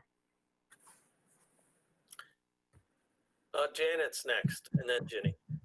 Yeah, so I won't restate what I restated last meeting, but I would like to challenge, Department of Community Services to come up with some alternatives. There's enough organizations like Horizon Foundation that are interested in, well-being and health and things like that. I think there are enough organizations where we, could easily make up. I actually thought it was $12,000, but either way, it's still pretty nominal. And I hear what you're saying, Dick, and there's a part of me that agrees with that.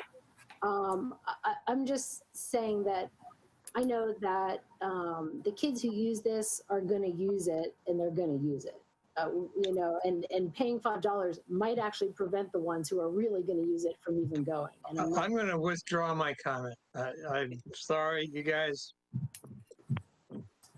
I'm just saying that it is a very unique and I know that maybe the numbers that show up don't scream like overutilization to anyone, but I can tell you that the kids who go there really value it and they learn so much. And but I do think that there are opportunities to partner with community organizations to come up with other options. Okay, Ginny. Yeah. Actually, I lobbied HRD that really ran CA for a long time when I was on the village board years ago to start a teen center. And I agree that I think it's very important. They did have money in the past. I think it was pass-through money from the county Then when the county didn't get the money from whatever source they had, the county just said, forget it, it's all CA's problem a couple of years ago. And CA's been funding it for the last couple of years. I don't think you can charge, whether it was $25 a month, I think it was. I think it's either free or you don't do it. And it does really serve a very important need. If you've been there, and I was there a lot for another group I worked with, we would meet in the teen center. They were getting a lot of services. They were getting a meal. They got involved in a lot of things with the police, chess, and other things. They had Martin Luther King days. They really are some very talented young people that get involved. There is an argument in some other communities where these type of facilities should be located in a school, and the school should actually have a room after when school closes to have these type of meetings. But we have the teen center now, and I agree. I don't think we should be charging at all. I think there was something here that said we surveyed the families and they had no problem. It kind of surprised me, and I've been trying to get feedback on that, but I don't think we should charge. But Michelle's here; she can give feedback on it. Michelle, anything you want to say? The recommendation was put forth in the budget. I understand, I've been hearing the sentiments of the board. The program has been free for 20, 30 years. Mm-hmm. However, we're in a situation where we have had partners in the past that have contributed to the teen center, such as Howard County, such as the Horizon Foundation, such as I believe Columbia or the Howard County Foundation at one point, but the funding has dried up. So there are no other partners yet to subsidize some of the funding. So what we've done is look for other partners in other ways, such as working with Howard Community College for teaching nutrition classes. The nurses come over and also teach about first aid and other health-related incidents. So we do have multiple partners for programming, but we're just looking for some funding to offset the cost of the programming, to offset cost of staffing, and to maintain the programs that they are. Thanks, Michelle. It's a nominal fee of, well, it's $8,000 that was budgeted, so we would have to just find $8,000 in another part of the budget, in the community services budget, to offset that. All right, I'm getting the sense that the board doesn't want to go ahead with the fee. So I think we take up Janet's suggestion. Staff needs to kind of go back and look. You know, for the 8,000. Okay. All right, outdoor pools. I know we're finally getting to it. Comments. Nobody wants to comment. Alan, I see your hand. Well, I'll just put a marker in. To me, the outdoor pools are the quintessential Columbia. I hate the word amenity, but it fits with our values, our vision. We've heard for decades the values of them, not just the swimming part, but the families getting together. If we think about our diversity, inclusion, equity goals, we know that pools play a big part in bringing families, people of all types together. And I would like to hear from staff their counterpoint to the numbers that Alex Hakimian, or no, suggestion about the numbers that Alex put forward, and because I would love to see us be able to open more pools than what we're talking about. Okay, let me go to Milton because I think Milton wants to. Well, no, I was just, well, Andy, we said we were providing writing the comments that Alex posed tonight, or his numbers, because that was brought to us and we went through the math on that, and he's not comparing. It's not comparable as the numbers he's using, but we'll provide that to the board in writing. Okay, I mean, if there's anything you want to say now, just so long as the board gets something in writing, I mean, because it's just easier. But if there's anything you or Dan or okay, Dan, I know that Dan is still out there. I'm here. How could I miss this? This is must-see TV. So there was a couple things brought up, and the biggest one that seems to be the biggest thing is the FTE issue. So first and foremost, the number that everybody's looking at when you look in the budget book is the swim center and the outdoor pools combined. So that muddies the water right there, because a move in one or the other, you don't know where it's at. In this case, in FY20, the outdoor pools were budgeted at 77.42 FTEs. I'm sorry, that's actually what they utilized. They were budgeted for a little bit more. And the swim center was budgeted for 12.6. So that got us, or I'm sorry, I keep mixing it up. They actually had 12.6 FTEs.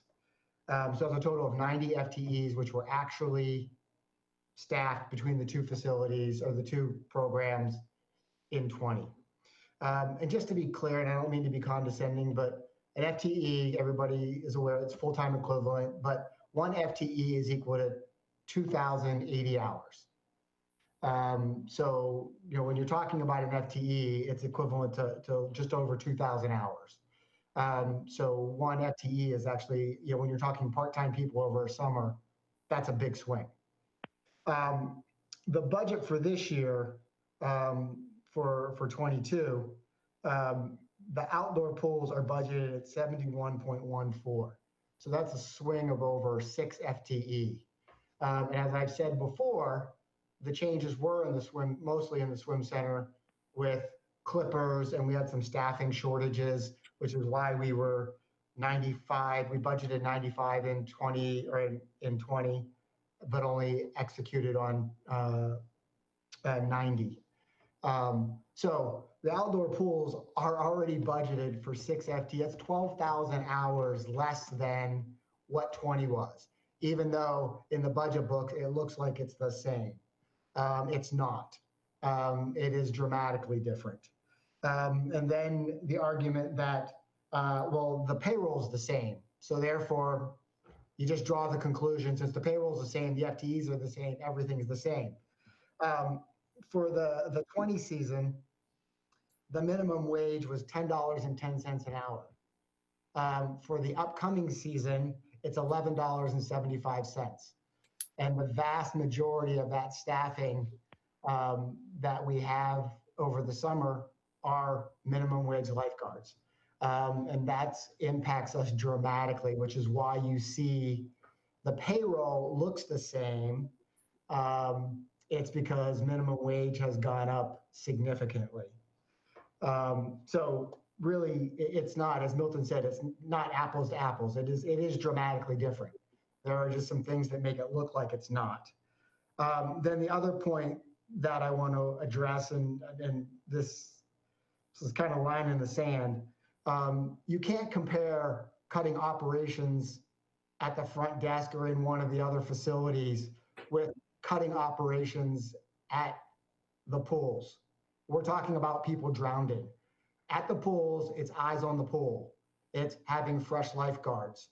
There is a tremendous safety factor that's in play there.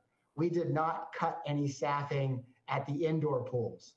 All the staffing cuts at the indoor facilities were elsewhere in the facilities. You cannot compromise safety at the pools to try to open another pool. Milton? Dan, I'm hearing a 10% change in staffing, but we're dropping whatever the percentage is, 23 pools down to 15. there seems like a big gap there somewhere. We've expanded the hours at the pools we are opening to accommodate all the programming and all the uses that we need. So we have expanded hours at the open pools. Milton, you're gonna. I just like to make a quick point. We, after last year, the last swim season 20, yes, it was going into the drafting of the draft, but putting together the draft budget for 22 is that how could we open some of the outdoor pools, understanding that we would still be in a pandemic.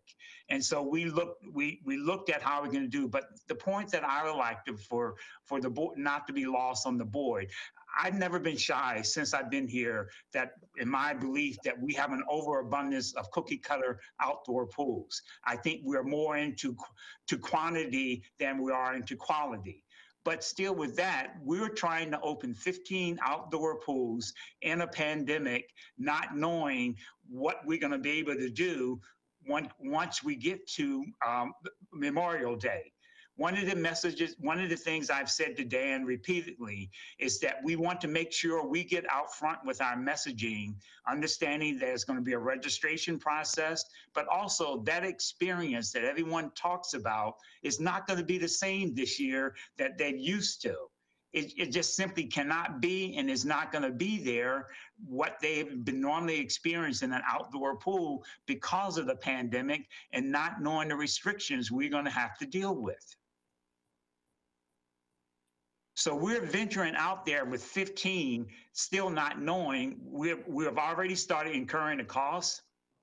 We're trying to staff for it, but we're still, we're basically committed in the draft budget to 15. And yes, it's not 23, but I don't see how that's a step back given the environment that we're trying to conduct it in and all the unknowns that are tied to that environment. Questions, discussion? Andy, there's a couple questions in the chat. Oh, yeah. First, Shari, Clippers, you received the budget at the request of Renee today. Clippers is essentially a break-even program. It generates a few dollars to the bottom line. It's like $20,000 or something is what the net ends up being on the Clippers. So it's essentially a break-even program. And, you know, Jess asked about staffing, and Alex can be as confident as he wants. Marty, who's the expert, is panicking because we're about 100 lifeguards short right now. We have 2 pools that are staffed, and we have historical trends. We know how many applications we get, how many people we need to pace it all along, because we do this every year. Marty is talking to me about it every day. He is really panicked that we are not going to have enough kids to open 15 pools.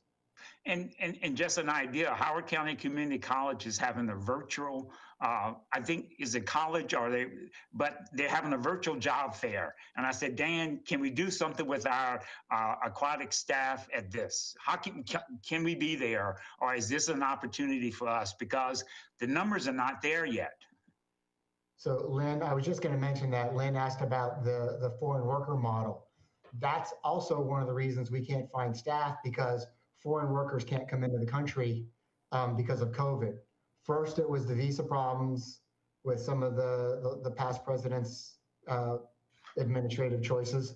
Now it's COVID, they can't come in. So all those companies that normally bring in workers from overseas are starting to try to find staff too. And it's really, really putting a strain on the pool of talent.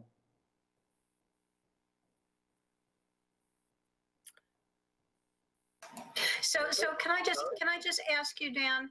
I'm still not sure about your reply about the staffing. I wasn't sure whether Clippers provide their own folks for the kinds of instruction and whatever their events are. I did not have a kid in Clippers, so I'm really unaware of this. Or does CA provide all of the staff, and then when they're not doing stuff with Clippers, are they doing other things with the pools? Yeah, so we have a couple full-time coordinators, coaches, and then we have part-time coaches. So yes, the full-time coaches are always working and working, whether it's on Clippers stuff or helping Marty out with whatever he needs help on. And then the part-time coaches just come in when we need them. And then running the events and things, the Clippers parent board has a whole volunteer system where the parents run, quote unquote, run all the events and do all of that. We run the actual kind of meet with the kids.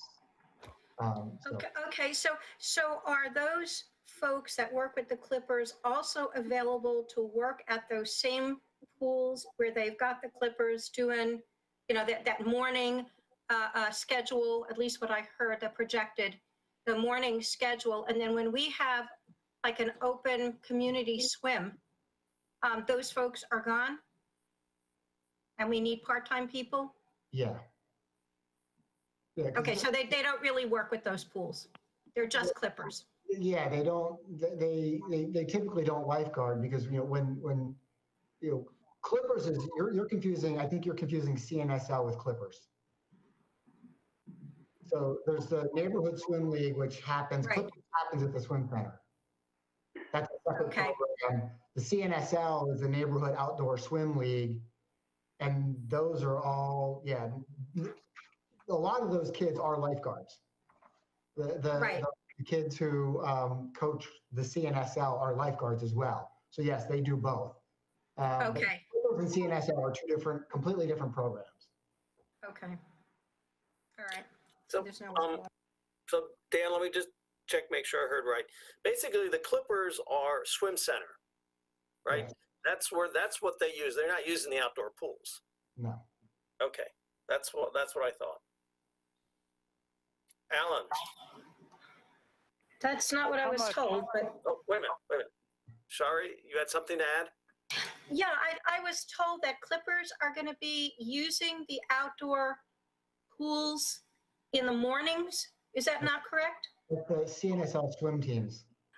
Okay. Thank you. Yeah, the swim teams have morning and evening practices. The CNSL, the neighborhood swim leagues, and then the Clippers used to be at Supreme and Swim Center, and now we moved them all to Swim Center. I can't talk tonight. Okay, Alan. How much, and I know this number is probably in the book somewhere, I should be able to calculate it, or you may have even already told us. I apologize in advance.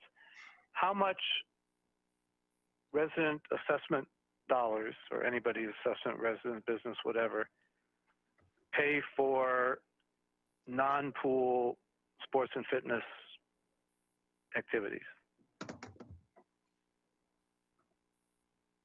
What's the shortfall on sports and fitness, not counting the pools? I don't have that in front of me. Can you give me a ballpark or percentage or something? Well, I mean, I'll be transparent about where I'm going with this. That again, for my value system, I'd rather see cuts in the things that fewer people use, or raise fees on fitness clubs than have assessment dollars go towards that and be able to convert the assessment dollars to go towards something like the outdoor pool. Yeah, I'll tell you, there's some misthinking here, and this is a discussion for a different day. I think it's a bigger philosophical discussion. So then we need to have it. You break up outdoor pools into member check-ins and program usage. Okay. I have more people in the normal. Let's take it outside of the pandemic, because I don't know how many people are going to visit the pools. In a normal year, I have more people who go to group fitness classes than check into the pools, the outdoor pools. So and there's at the fitness clubs, which somehow aren't part of our community and aren't a community value, see 1.5 million of our 2.5 million visits each year. And then, we keep getting the survey thrown out that, it's the pathways and the pools. That's what everybody values. Well, yeah, that's kind of true. Because when you look at the survey, and what they did was, and it's kind of not really done right because I don't know how many people or what the N was. But they had people rate things from very low value to very high value. It's 5 increments. And then they used the top 2 for somewhat high value and very high value. And the sum of the top 2, the percentage, is the score they got. So the bike paths and trails got 74%. The outdoor pools as a whole got 65%. Supreme by itself, because all 3 clubs were broken out individually, got 60%. Columbia Gym 55 and Athletic Club 56. So each club individually. So, the pools aren't like light years ahead of the fitness centers. And when you talk about the scale of usage, you have far more impact from the fitness clubs and the overall health and wellness of the community than in the outdoor pools. The outdoor pools hold a different meaning. I get it. I'm not arguing against that. But this conversation where we discount that entire segment of our community as not part of our value system is just really, as someone who's in the health and wellness industry and has seen, and we're all seeing what the impact of being an unhealthy community is, this pandemic has exposed that to its core. The people with comorbidities and the most sickly of our community are the ones that were impacted the most. And we're talking about how that's not part of our core value to try to prevent that. I get your point, Dan, and I appreciate it. And for me, it's about breaking ties and having to put things on a balance beam and see where we come out. But you've given me some food for thought. I appreciate it. Milton, I'll let you go, and then I'll go. Well, one of the things, and Alan, I can't pass on this opportunity, and because you brought if I'm wrong, please tell me, and I know you will. But you seem to have this misperception that the organization CA was pre-pandemic. We could be that only with the annual charge generated, and that's not the case. We can nowhere near be the organization we are without non-annual charge income, and that basically generally that comes from the sport and fitness program. And just a quick example, the budget that the board approved in FY20, the original budget had generated income to not when we back out what we're going to borrow, $77 million. $42 million of that was annual charge. The other 35 million was non-annual charge, with the bulk of that probably with the exception of $4 million coming from sport and fitness. Now, if you want to talk about what were sports and fitness expenses for that same year? Sport and fitness expenses for that same year, $29.5 million. So we got more income from sports and fitness income than it cost to run sports and fitness. So it was paying for itself.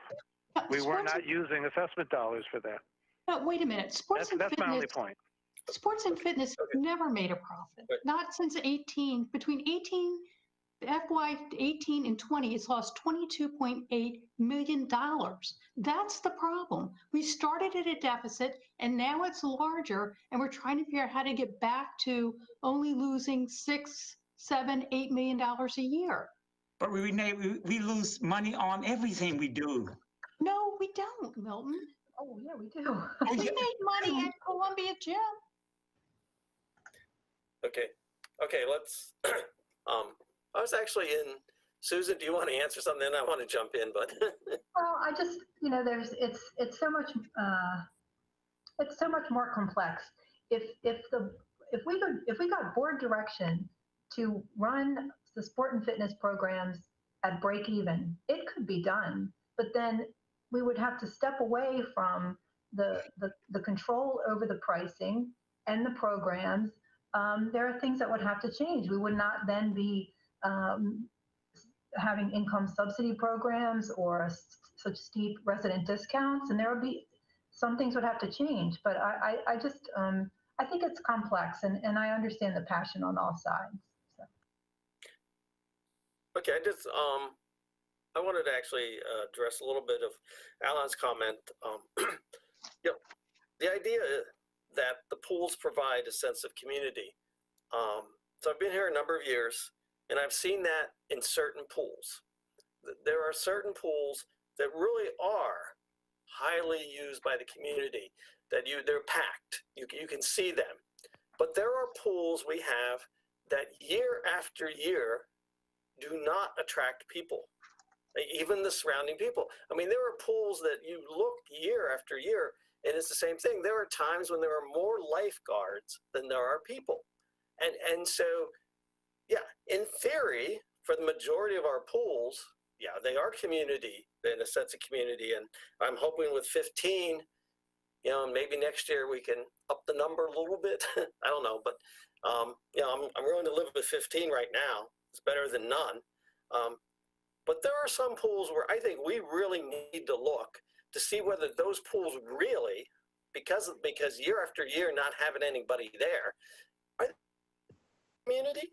Maybe there's something different that community wants.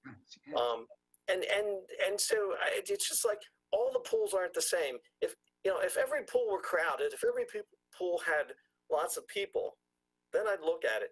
But when we have these pools year after year, where basically there are more lifeguards than there are people that attend sometimes, it's like there's something we really need to look at, especially if we're really concerned about the local community, because the local community isn't using that pool. And this is even after we've had programs where there were special pricing for the 5 lowest pools. I mean, literally you could walk in for pennies, and we could not get people to go.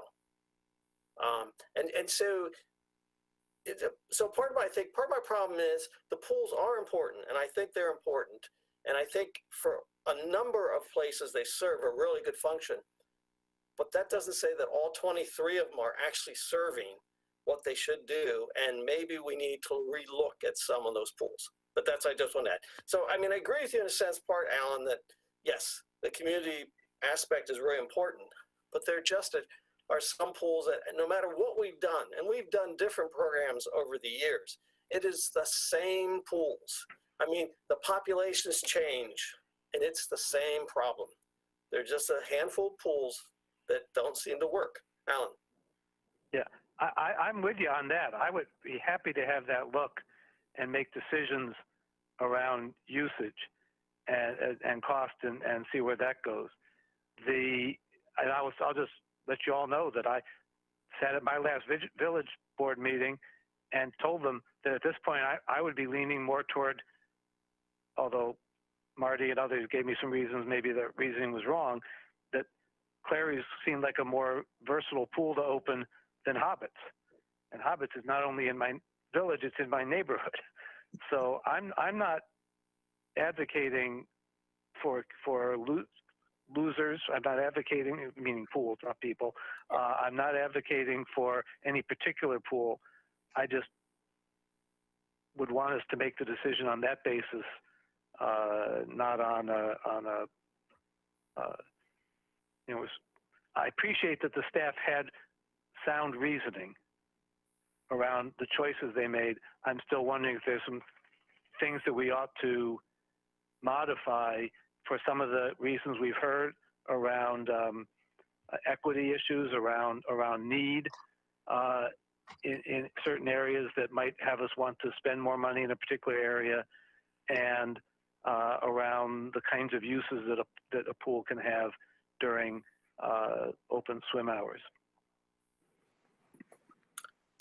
Dick, I think I see you next. Yeah. In my village meeting last night, a question was asked, are we going to be having free days this summer? Apparently, we've done that in You're the saying past. free cost or free meaning nobody? People pool's could closed use that the week. pool free. Given all the restrictions we have and the fact that we're going to need to get our community in, I don't want to say no, but I wouldn't count on it. So I can tell them probably not. Yeah. Okay, thank you. You know, Dick, that brings up a very important part, and I think Dan said it, but I think we really have to take this message back to our community, to our board. You're going to have to reserve a spot at the outdoor pools. Okay, it is not going to be unless the world changes drastically, which I don't think. You know, there's going to be a reservation system, and you're going to have to. Marty came and talked to our meeting last night and filled people in on it. And by the way, Marty did a nice job of presenting what's going on. The only question was, you know, after he got off, I was asked if we were going to have free days, and I'll just get back to. I don't think there's going to be a problem with that. But I do worry that the community has this expectation that they're just everything's going back to normal and you're just going to show up. And it's like, no, this isn't going to happen. Even, you know, regardless of how many pools we open, like, it is not going to be just show up. This is right, and it's a communications issue. And if Tim's listening, I hope he will put this on his agenda. You know, at the meeting last night, it was made clear. Marty made clear that things weren't going to go the way they had gone. I see Tim did flash in there for a second. Yeah, so please, when we get all this sorted out, because the other thing Marty pointed out is that things are not finalized yet. But when we do have a final plan, it's going to need some communication. Dick, Marty just asked me, and yes, the second Sunday is going to be the free day. Oh. So What capacity are we going to operate the pools? Are we using the chat thing to get up on? Jenny was next. I'm sorry. No, go ahead, Renee. Go ahead. I'm sorry. No, I just want to know what capacity we're going to open the pools. Right now, we're allowed to operate at 50% capacity, or one person per every 36 or per 6 square feet. I don't know what that's going to be come May 31st or whatever day we open. So we'll have to play that by ear as we go. And it could be changed, just like in the past year. It could change daily, weekly. We don't get to decide that. Right now, it's 50% capacity. Okay, Jenny. Yeah, okay. Marty came to our meeting last Tuesday and he did an excellent job. Very, very good. One of the things though, he was presenting what it would look like at the pool. And what I said to him is that on the website so that we can refer people and they can really listen to what you're saying and get that information, because there are only a couple of people on the virtual board meeting. And he said, no, not yet.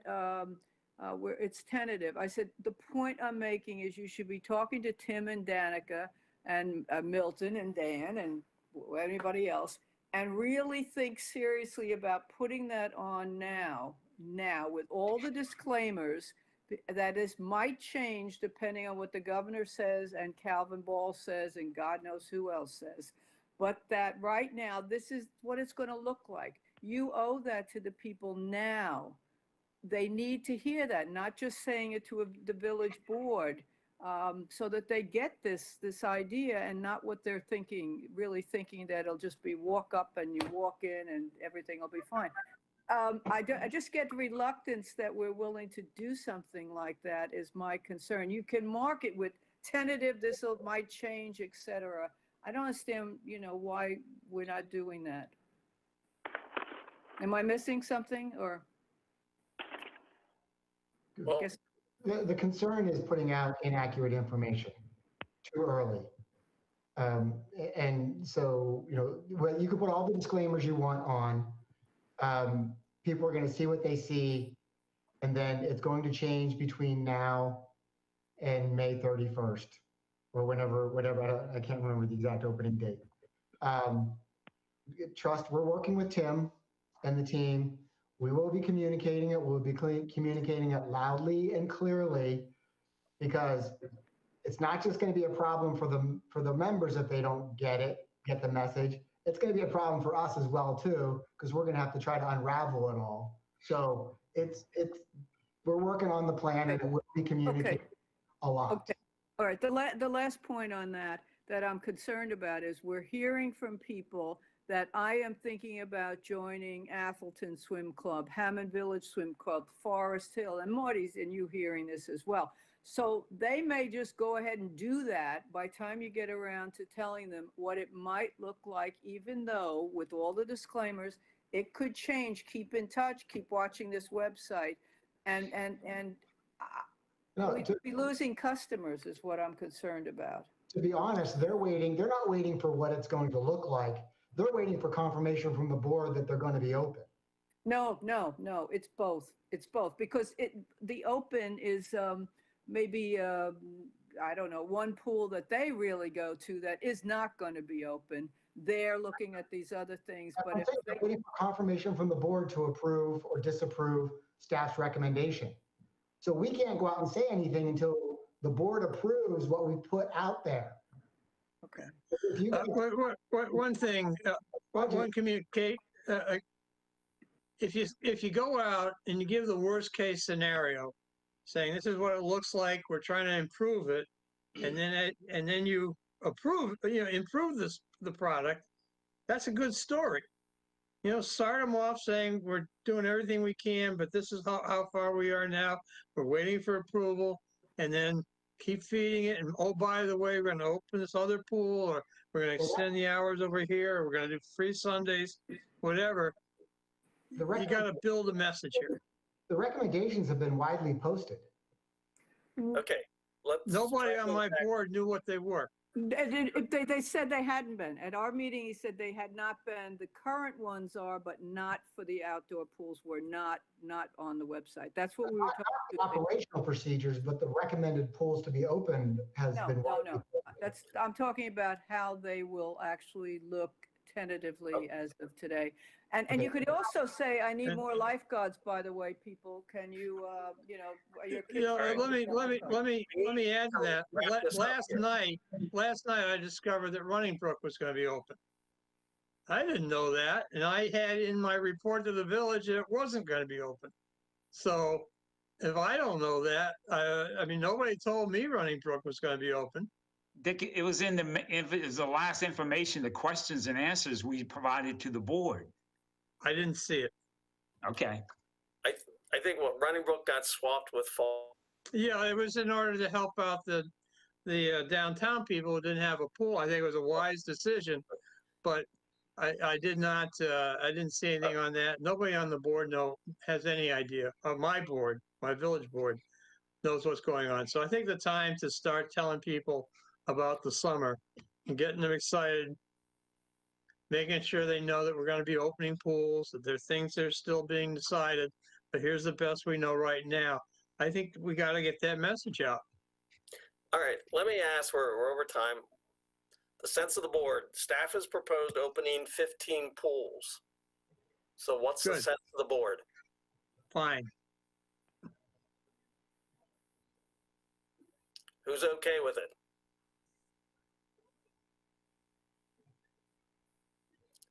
Who's opposed to it? Okay. All right. So those were the 4 big issues that came out of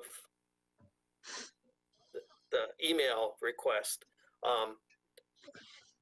We have another session next Thursday. So I will ask you if there is some other issues that we need to discuss. Please let me and the board know. Say what the issue is, because that's part of what I need to do, the board needs to do. And we'll make sure we start with that next week.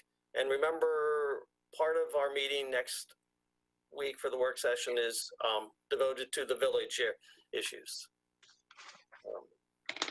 Is that on Thursday night? That's Thursday night. And remember, we all have another meeting that night before on Wednesday. Okay. Let's see. I think Ginny, you had something? Yeah, Real quick. a quick one on page 65, building leases to nonprofits. I just like more information on the Family Life Center building, which used to be the library in Wild Lake, as to whether that's on open space land, or have we looked at perhaps selling something like that?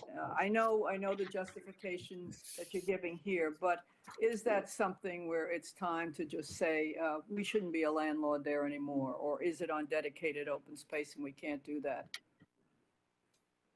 All right, we'll let staff answer that one. All right, rest of the agenda, there's the chair's report. Hopefully you got the chance to read it all. You all know the status on the presidential search. Next Wednesday, remember. President's remarks. Milton, anything you want to add? Just emphasize, everyone be safe. I'm pretty sure no one is qualified for a vaccine yet, so be safe out there. Over 65. Oh, okay. Okay, Got good. my first shot last week. I'm still trying to work on it. I haven't gotten an appointment. Yeah, you ought to talk to Dorothy. She set it up for me. But actually, that just triggered one thing up that I think Alex had talked about. Our lifeguards will be vaccinated and that. Well, if you remember, I believe the vaccines are only for adults right now. They're only approved for it's either 16-year-olds or 18-year-olds. So just have to keep that in mind, that at the moment, I don't think there are any actual vaccines approved for children and teens. And I don't know if they're going to be by that time. So the vaccines are for adults right now. Do we have under 16-year-olds lifeguarding? No, but we have under 18. And some of I believe the vaccines are only 18 or above. So you said 16. Yeah. Marty said that we have kids 15 who are lifeguarding. Okay, well, Marty will know. Any new topics? Angie, Sorry. I did have something. I noticed that on the chair's report at the bottom, you had several websites and you had other information there. And it occurred to me that that would be a good place to put in a link for those who want to do resident speak out. Oh, okay. If you could put that link in there so that it appears all the time, then that is another place to advertise and make it easy for people to click through. All right, I'll try to remember to do that. Add it to my report. Yeah. One other thing, I sent an email around about this the other day. I was looking over the search materials, and there was a questionnaire that went out to our captive audience, and I think we had 100 responses. I don't think there's anything in there that's confidential. I would like to share that with Tim and Danica, that information from just the survey, the resident survey about CA. That was a real eye-opening thing, and I think it would give them a good idea of some of the issues that we have to address. Can that be done, or do we have to get permission from Baker Tilly, or what? We'll pass that question on to Monica. Yeah, Okay. I think we have it, Dick. I saw it today in a separate email from somebody at Baker Tilly. Okay, good. Because really, that was a great survey and a very useful survey. I can send you the link. Okay. Monica, anything you want to say, or? No, I mean, we have, made the overall process as transparent as possible. And, as we've discussed, we just have to make sure that we keep the confidentiality of the applicants. Okay. Now, on this thing, I'm not saying we send this survey out to the villages or anything. I'm just saying that internally, I think there are people who could use it. Okay. All right, we'll let Monica take care of getting to Tim. Yep. All right. I want to thank you all for coming out tonight, and we actually had a good discussion, and we didn't scream at each other, which was really good. And we're actually 5 minutes early. So thank you very much. Have a great evening, and we'll see you next Thursday. Continuation of the budget. Good night.